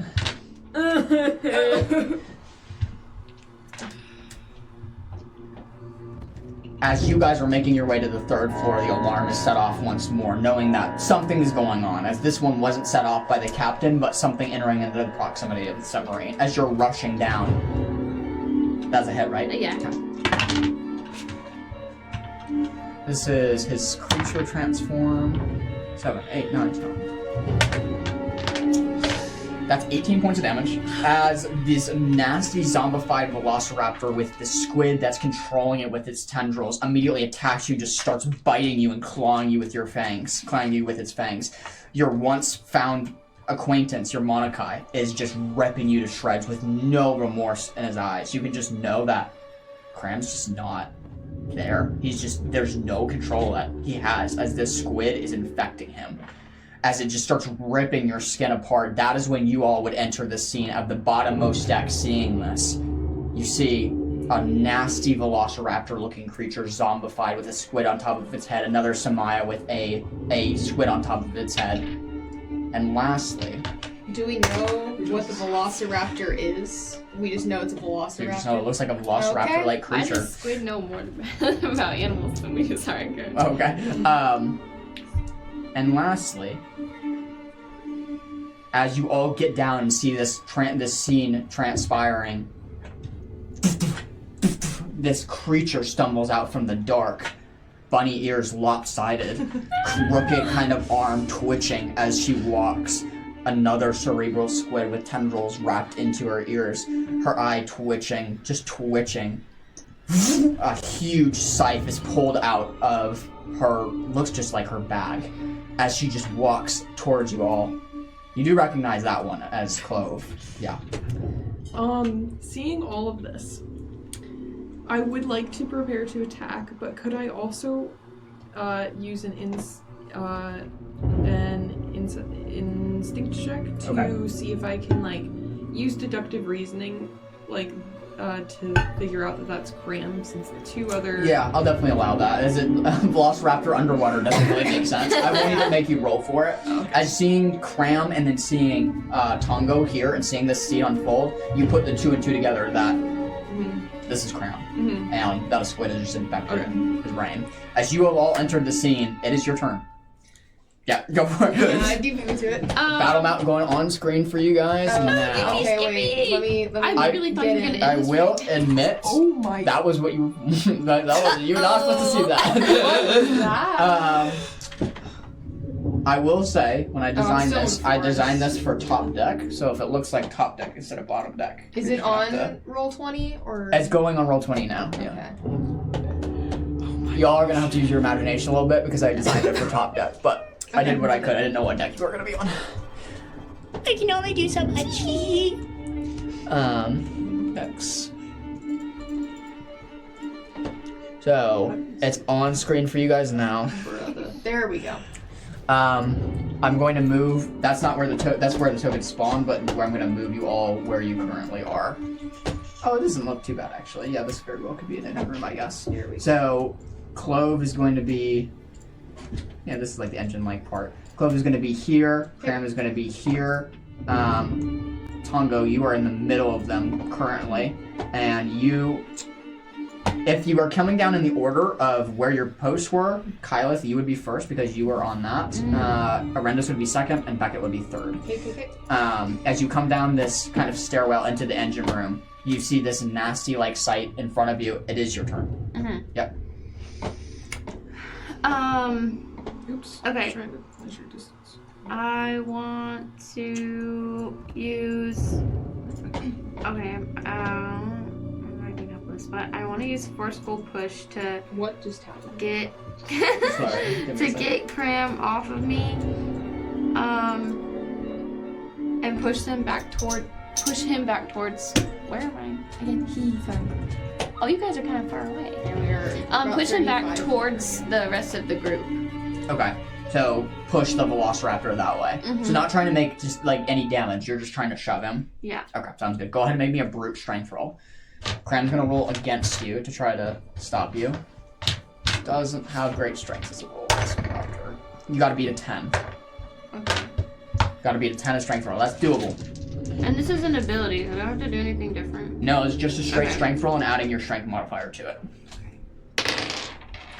Don't bother. Alright, yeah. Did you beat him? Oh, what did you say? 10. You had to beat a 10. I did beat him. There you go. Here, but That's okay. Hey, you beat him. Although it does move that back to my turn. As you quickly take your hands and just shove the Velociraptor creature backwards, going 10 feet kind of backwards as it stumbles, letting off this nasty like snarl as it hisses towards you. It is my turn. As the creature that has affixed itself to the Samaya's head kind of moves forward sluggishly, he's going to use his whole action as his movement and try to make an agility roll to get to you all. That is not enough. So he's gonna get that far, exactly. With that, brings it back to player's turn. Can I try to shoot the... What is it called again? The CC for short, but it's called a cerebral cephalopod. Can I try to shoot the CC that is on the Velociraptor? Yeah, absolutely. Just know, you do, if you miss, you might hit the Velociraptor.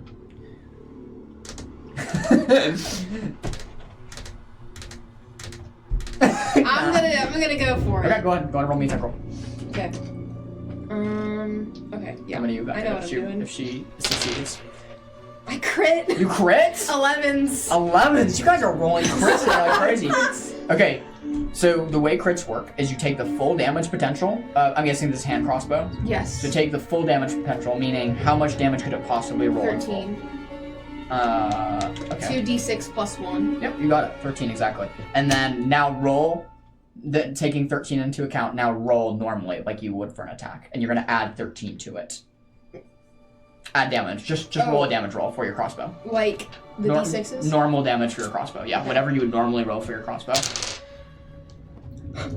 12. 12? So that's 25 points of damage because you add them together. 25 points of damage to the squid. That's insane. Question. Yes. For the gang. Mm-hmm. What is close range? Close range is going to be 10 to 30 feet. Okay. I have a ability called Second Wind. Once per rest, when you succeed on an attack against an adversary, you clear 3 stress or a hit point. On success with Hope, you also clear 3 stress or hit point on an ally within close range. That was Hope. Yeah, you can. You absolutely can do So that. who's in close range to you right now? Close range is going to be 5 to 10 feet, and that's going to So be it's just Beckett or Kyleth. You can choose. Oh man. You have more stress. Beckett or Kyleth. Who has more stress? I might. I have two. I have 3. I don't know where this other one. Okay, clear 3. And then I'll clear 3. As you take the hand crossbow and shoot kind of towards, like, hitting an apple off somebody's head, how do you want to do this? Alright. I see that Tongo has pushed the Velociraptor thing towards us. Uh-huh. I see that there's a squid attached to it. Yep. Or a CC attached to it. Yep. I am hesitant to hit the raptor because I see that the CC is causing problems with others. Mm-hmm. So I'm going to aim for the CC. I hit it. Hit straight within the eye. It falls off of the Velociraptor.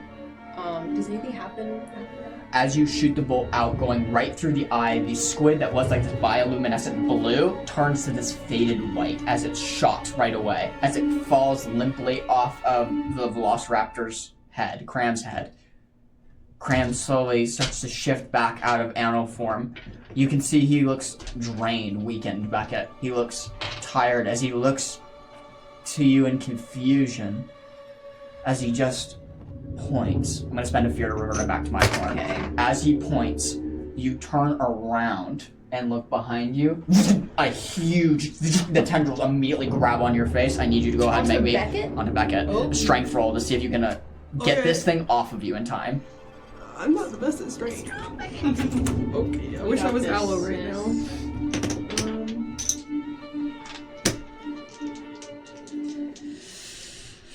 And this is one of the CCs, not someone controlled by the CC. No, there's another CC that has come up from the bottom of the Gotcha, bottom of the boat. gotcha. Yeah. Oh. That's an 8. That's not enough. As Fear. suddenly, Kyleth and Arendis stumbling forward, seeing that Beckett was immediately attacked by this CC. It wraps its tendrils around you, sucking itself to its head. You can see these nasty, like, teeth on this one, kind of at the opening of where its claws are, and where its tendrils are, as it just begins to kind of suck on your top of your head of your brain. As the tendrils immediately emerge into your head. You are now considered possessed by the CC. As you are your mind just goes completely blank. You all watch as Becca's eyes roll in the back of her head, and this zombified Beckett just sloops forward. You have your staff, right? I do have a dual staff, yes. The dual staff is lifted kind of off as the zombie kind of spins it, and her hands. As players turn, Kyleth, Cram, or Arendis, or Tongo. Yeah. I would like to go up and try and use my dagger on her. Okay, sounds good. Go ahead. Specifically the squid. I assumed. Maybe not that. Let's see. 15 with fear. Enough. Go ahead and roll for attack, or roll for damage. Okay, and then I'm also going to spend a hope to enter Ranger's focus on this one. Ooh, nice. So. Okay, I'll mark him for you. I got a little snail for you on him. Sweet. Okay. That's Ranger's focus. 8 damage. 8 points of damage. And you also have to mark a stress. Oh, okay. Then describe this attack for me. My eyes almost turn to like slits as I run and dash forward past Arendis. And I, before she can attack, try to slash at this creature above her. Yeah. As you slash at the creature, this white, like, goo, like, squirts out as you make a slash point. As the creature, like, shrieks in pain a little bit, almost losing its footing off Beckett. But not enough. As it wraps itself back around with the tendrils, it's not enough. You all take one more stress as the depth has increased. As you're still lowering, as this ship didn't stop, you're continuing to lower down further and further. You did roll with fear, so it is my turn. With that, Clove is going to make an attack at you. As this huge, like, farmer scythe is just dragging on the ground, shooting sparks out of the metal as this zombified Clove is just looking towards you. Ears just kind of curled, drooping over her face. You can see just no light in her eyes whatsoever, just white backs. She's going to make a swing. That's an 12, 13 to hit. Mm-hmm. It's a hit, okay. Devastating. 10, 11, 12, 13. 13 again. 13 points of damage. As the zombified Clove kind of swings the scythe and just gnashes you kind of across your chest. You kind of reel back in pain, taking 5 feet step back. Clove bonus action. Gone. Vanishes. This is her rogue's ability. Just Clove disappears in front of you. It's gone.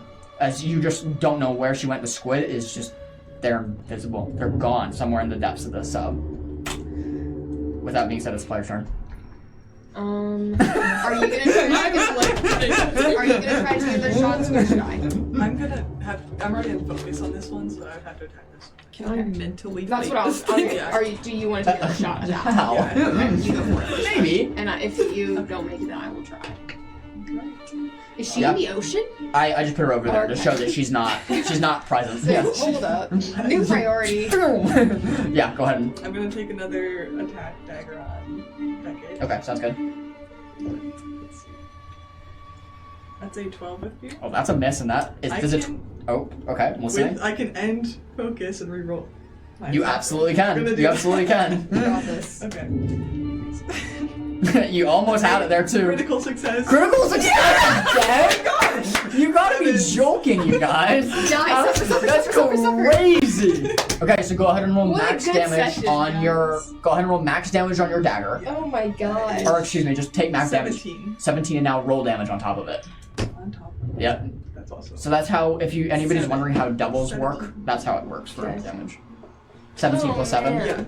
24. 24. Got a lot of adrenaline pumping. We're doing Good. How do you want to do this? As you are freeing Beckett from her captor.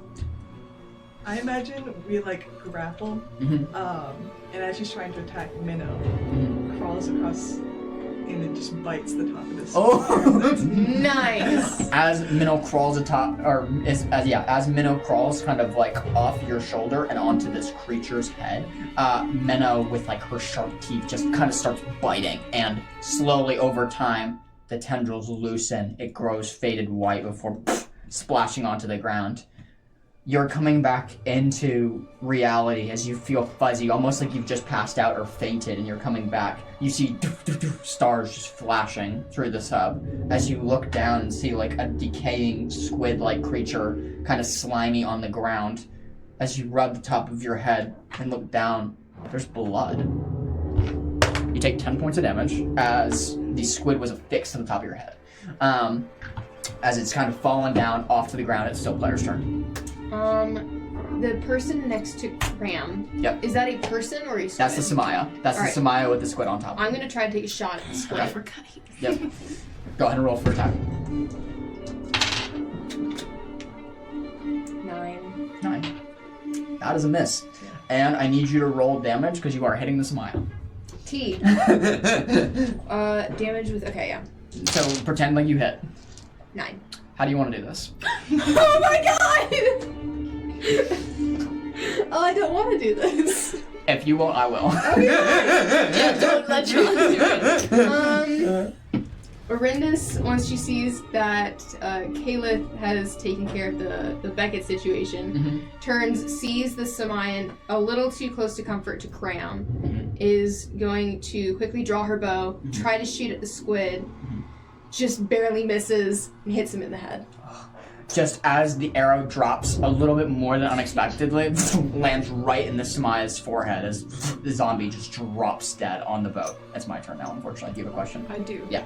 What has the captain been doing? Because we did follow Oh, yeah, him what the around. heck's Coming to him right now. Yeah. Oh, okay. Yep. As you all turn around and see the captain kind of like running down, it is his turn. So he's going to, let's see, what token do I have that I can use for him? Did we kill the Samaya? I think I might have killed the Samayan. Samaya's Who wants to hide the You body know. real quick? You know, I think we took 5 men. take some losses. It's okay. Less gold to pay? Maybe you can barter it We're gonna down. use an old float work picture think because we I don't have like a already really paid. good picture for never mind. captain, so It's okay. that's the one we're gonna use. That's not really what it looks like, but We'll say. work with me. Okay. As he rushes down, he's going to see the kind of situation that's unfolded as this one is dead. He immediately rushes down, like pulls out like a sword and kind of looks around. Where are they? Is the squid on the Samayan dead? Question mark. As you shot and look towards the body, it's gone. It's vanished. No. As quickly the captain comes out, where are they? He's holding his sword, kind of blindfolded in hand. You also notice, as he's talking to you, you can hear the haptic feedback on his hilt, almost like sonar on the blade, trying to figure out where people are. We've lost track of them. I think that there are at least 2 down here that we've seen. I brought all the men to the top deck. 3. 1 Cram, you, Smallin, and Clove. So 2 of them are dead, correct? And then the other 2 are still... 2 are dead, 2 are gone. I brought all the men to the top deck. They're locked in the cockpit. They should be safe there. All of them. I came down to help you. As he kind of holds the sword, kind of like looking about. Yes, Kyla. Would I be able to use Gifted Tracker to try and see where that one that was on the Samaya? Yeah, go for it. Go for it. Oh, I just spend a hope and I can know what direction they went. Okay, so the body fell here. Oh, it's not letting me. There it is. The body fell on that tile right there, and they moved back past Tonga. As you're kind of looking around, trying to figure out where they were. Suddenly, you hear a growling behind you, Beckett and Kylif. As you turn around, the lopsided bunny ears and a face that's twitching at you just grabs the sight and is gonna plunge down at both of you. Oh That's a dirty 20. Not a natural 20. That is a dirty 20. So you're all safe from you're safe from would you rather we roll natural? No. You're safe from double. Okay. That's 1, 2, 7. I don't like this. I'm scared. I don't like it. 11, 12, 13, 14, 15. 17 points of damage to both of you. As the scythe comes down, cleaves down, first at back, kind of across your back, and then towards Kylith, like the end of the scythe has a spear-like end, and just jabs it into your chest. You feel like it jab into your chest, and then you kind of feel yourself like lose oxygen for a second. As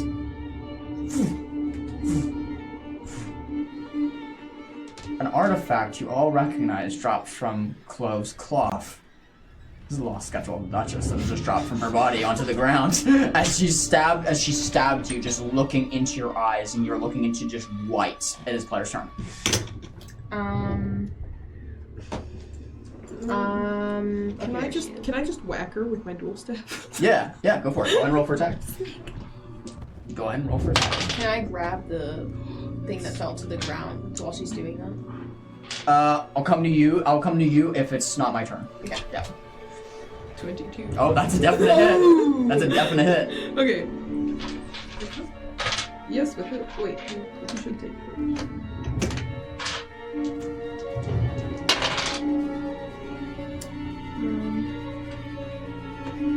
That's a 12 damage. 12 points of damage? Yes. How do you want to do this?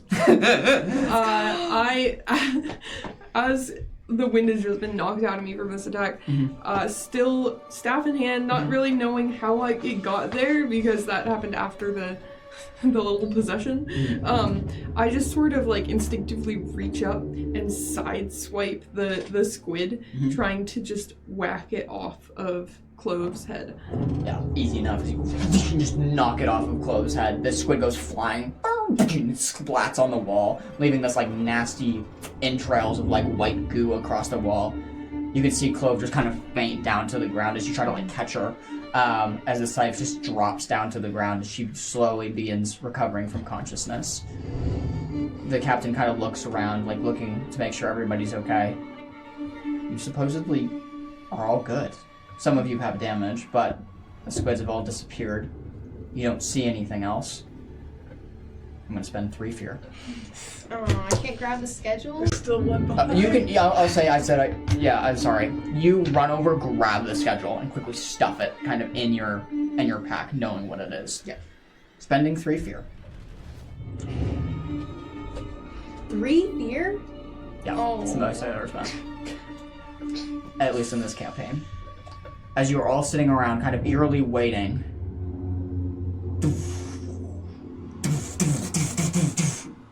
Depth charges. As the submarine has still been lowering. He put it in the I fight. parked it. No, he didn't park it.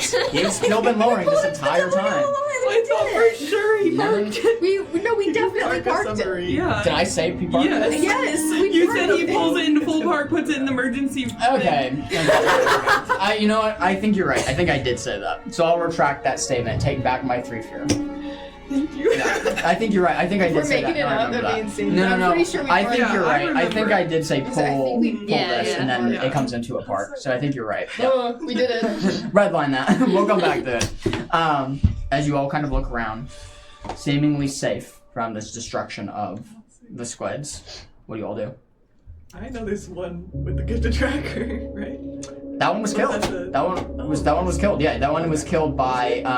I'm pretty sure it I was thought killed. it was just Clove showed up and then that one was still in the back. Yeah, I thought so. That one got killed by something because I remember seeing the Which icon one? on it. Gotcha. Didn't you? Someone killed it. I know killed someone and the squid left. And it left. And that's what I was There's tracking. It one. went As past long as it's Tongo. not gonna come back. I was It saying, if flew it's not out. coming back, then I'm chill. Maybe it's I think fled. I'm pretty sure it got killed. I'm pretty sure it got killed. Now the one, yes, so that one died. The one that is at large is the one that moved south of Tongo. That's the one that's still Okay, at large. okay. That one did die from somebody. I just okay. don't know who. I know it did because it had the snail icon on it.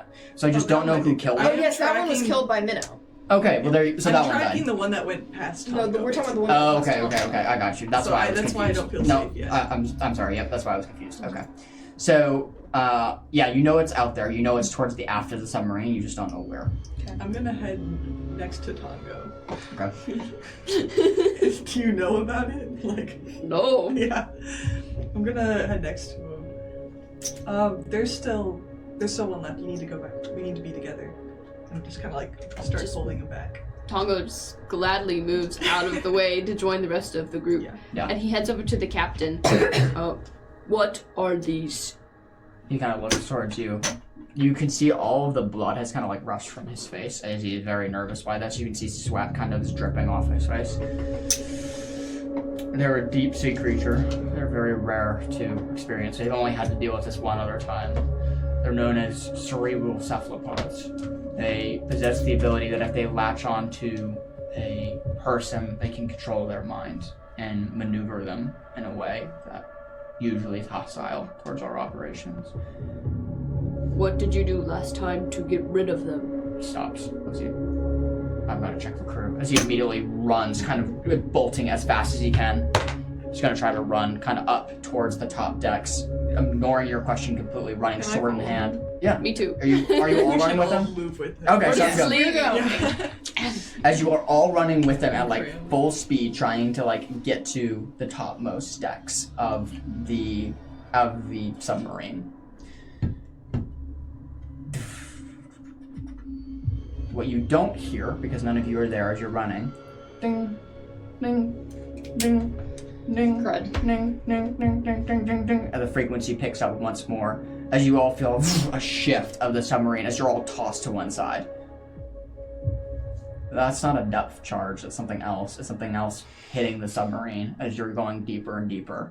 As you immediately all rush up to the cockpit, you see the crew unharmed, safe, but cowering in terror as you all look at the glass that was in the cockpit, as there is a jagged row of teeth that is broken through one of the wall linings of the cockpit. Luckily, it's reinforced, so there's a second lining that hasn't been broken through yet, but all you see is a massive jaw.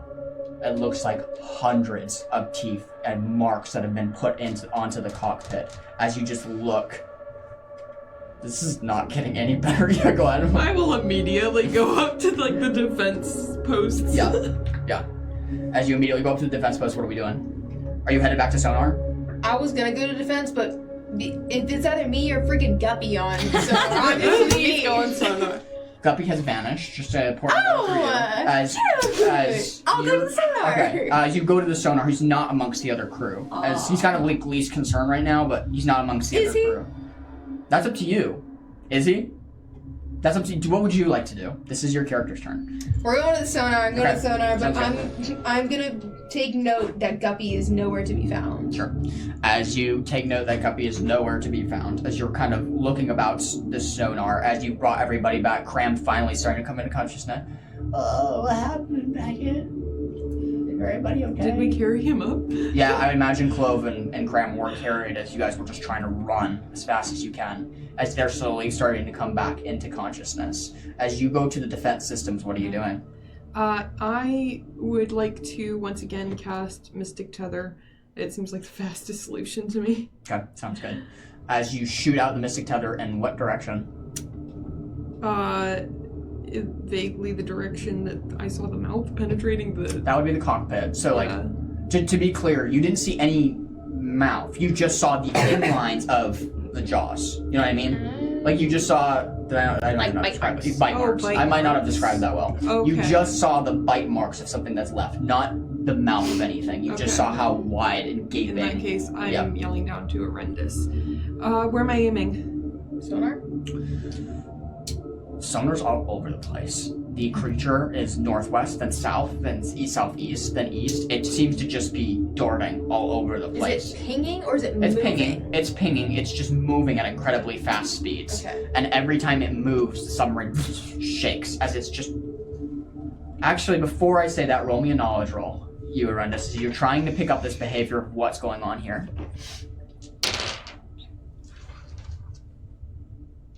14 with hope. 14. From what you can best assume, you imagine that this is some sort of beast beginning to play with its prey. As it's darting all over the place, just toying with it, touching it, and like moving it about. As you're up at the defenses, what do you... Can I summon a light kind of far off, hoping to distract Yeah, the definitely. creature? Definitely. This is Alright. prestidigitation. Yes. Okay, sounds good. As you cast it, just give me a direction of where you're casting it. Just up and to the side a bit. Right or Just left? as left. Okay, sounds good. Just as Left far or as left. I can put it while still being in view. As you put the light out, and are you on Periscope? I'm thinking I'm by Periscope, but also like Minnow has high alert, so Yeah. maybe she's keeping an eye out for what I saw the last squid. Okay, sounds good. As you're on Periscope and Minnow is keeping a careful eye that no people approach you that they shouldn't be, suddenly your light is shot out of the mechanism as a glowing yellow orb suddenly illuminates the space. As it hurts your eyes, being that it's been so dark and your vision has been accustomed to this low light. You can see what only can be described very briefly with the flash of light before it's covered as fast as it was shot out. A large eel-like beast with no eyes, thousands of feet in length. Just an enormous worm, sea serpent-like creature. No fins, just darkness. As the one thing that you did notice that was distinct about this creature, as its just mouth was agape with teeth just hanging down. You would recognize this as a gigantic sea lamprey, an enormous sea lamprey. As you've seen little ones on the surface before, the creature that you saw looks like this. Oh, we can see that little picture. Oh, That was fabulous. it has no eyes? It has no eyes. At least she didn't see any eyes. But it could. Could. Okay. It was a flash of light. Would so I have known, like, was it wrapped around the sentinel, or is it just it wasn't like, wrapped. it's It wasn't just wrapped. It was just swimming. The weird thing about it is like how much length it had. Like legitimately thousands of feet of just. Oh. You just saw this. It looked like a ribbon moving through space of how much length there was, just weaving in and around. You wonder if the creature picked it up, not sure how it's gotten here, but seeing the flash of light that you did, it's everywhere. It's like trying to move out of like a snake-like maze. Hence why the sonars went ding ding ding ding ding So it everywhere. is all there all at once. It's there. So you can Yeah. shoot anywhere and hit it. Hopefully. Okay. It is moving like a snake would, but it's all around, supposedly, in that flash of Can you light. take that to Beckett, since she asked me where do I hit it? I'm gonna say, well, it's everywhere, so take a shot. Okay. I will use Arcane Barrage. Okay. Go and roll for me for attack. It's okay. I will use 3 hope for this.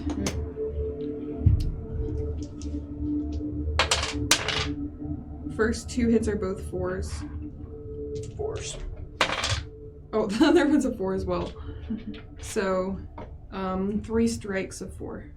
Okay. And then what's your damage count on that? That does hit. Or is it just automatic hit? Those are all Automatic Those are all hits? damage. Sorry. That makes a lot more sense. What does this look like coming out of the tube? I'm guessing this is a flash of light, being that it's Arcane Barrage. Probably are, yeah. Yeah, just these pointed bolts of light that sort of trail a smoky substance behind them as they just pierce through the skin of the creature. Yeah. As these shards of light like shoot out of the thing, you do intersect with the creature as a nasty screech is let out as it reverberates the submarine. Suddenly, ding, ding, ding. It's fading away. It's moving away. It's running away. As the radar slowly vanishes and disappears. before as you're looking at it and like hoping that you are out of the fire, you quickly realize you're into the frying pan when suddenly the alarm goes off once more as an automated engine warning system. Engine failure, engine failure, engine failure. You all's minds race back. The cephalopod was left down in the engines as suddenly you hear water crushing in. The cephalopod. There was one cephalopod left. I didn't think they were gonna win. I assumed the engine. That's why I was like, I thought it One needed cephalopod to do left. anything. As you hear, it sounds like water immediately penetrating the submarine and starts just emerging. You feel like the submarine like start shaking as you're taking on water now. As you all kind of race to figure out what to do next.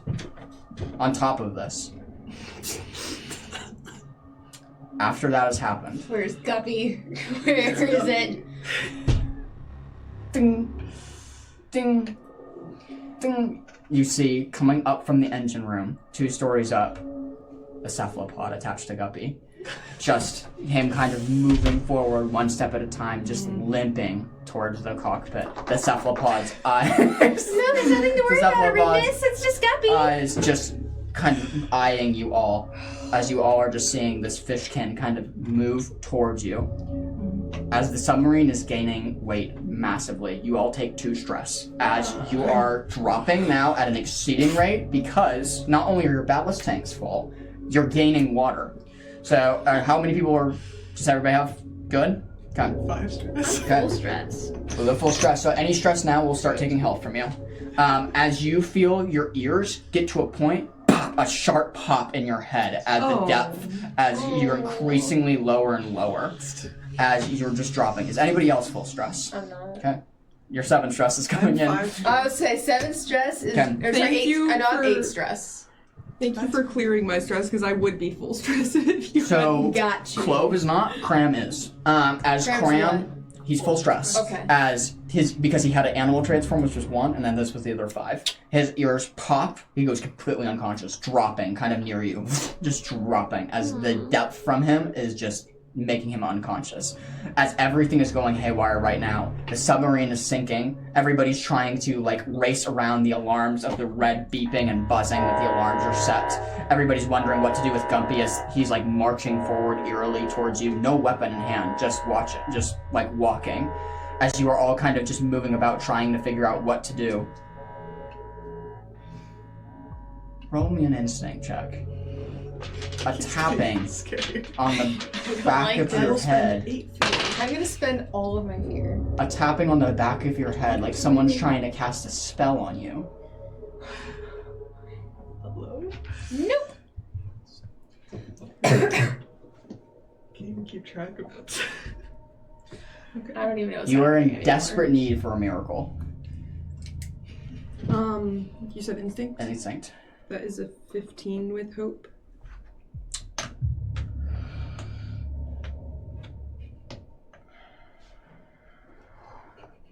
Knowing that someone is trying to cast a spell to you and not on you, what do you do in this moment? To me. To you. As in, I assume it's friendly.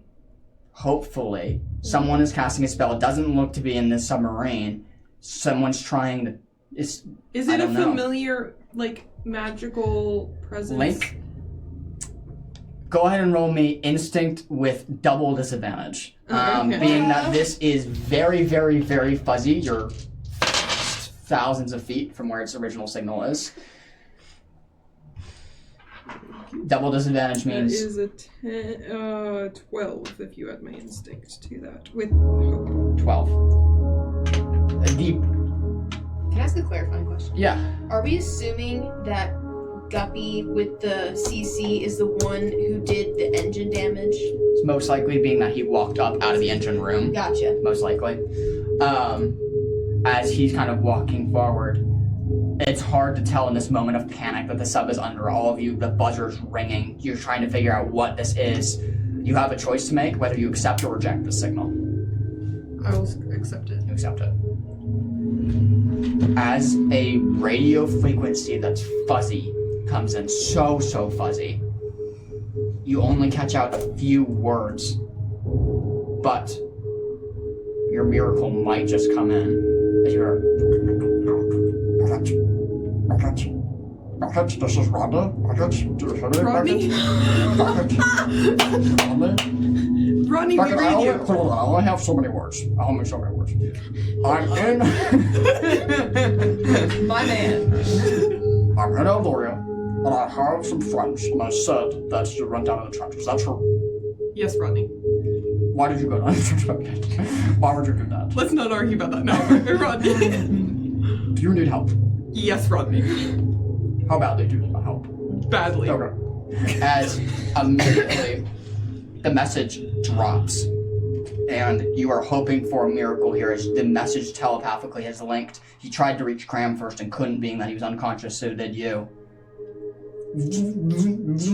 A magical, rune-like door appears in the wall of the submarine. All of you immediately looking towards kind of behind this marching zombie with the squid of the CC on his head. Behind it, you see a magical door just open. As you can see, like a portal from another realm, as Rodney steps in the submarine. A small little green ribbit, not very, very tall at all, kind of has a backpack, and he goes, well, this looks not great, doesn't it, Becca? It's so great to see you, though. As the zombie is, marching forward, that's where we're going to end tonight. I'm so sad. I'm going to miss Rodney next week. Oh. Rodney's back! Rodney! Oh my gosh. Rodney's back. Alright, y'all, thanks for tuning in. We're gonna let these guys debrief. As I think. Therapy after this. Alright, y'all, we'll see you next time. Alright. Bye. Stop. And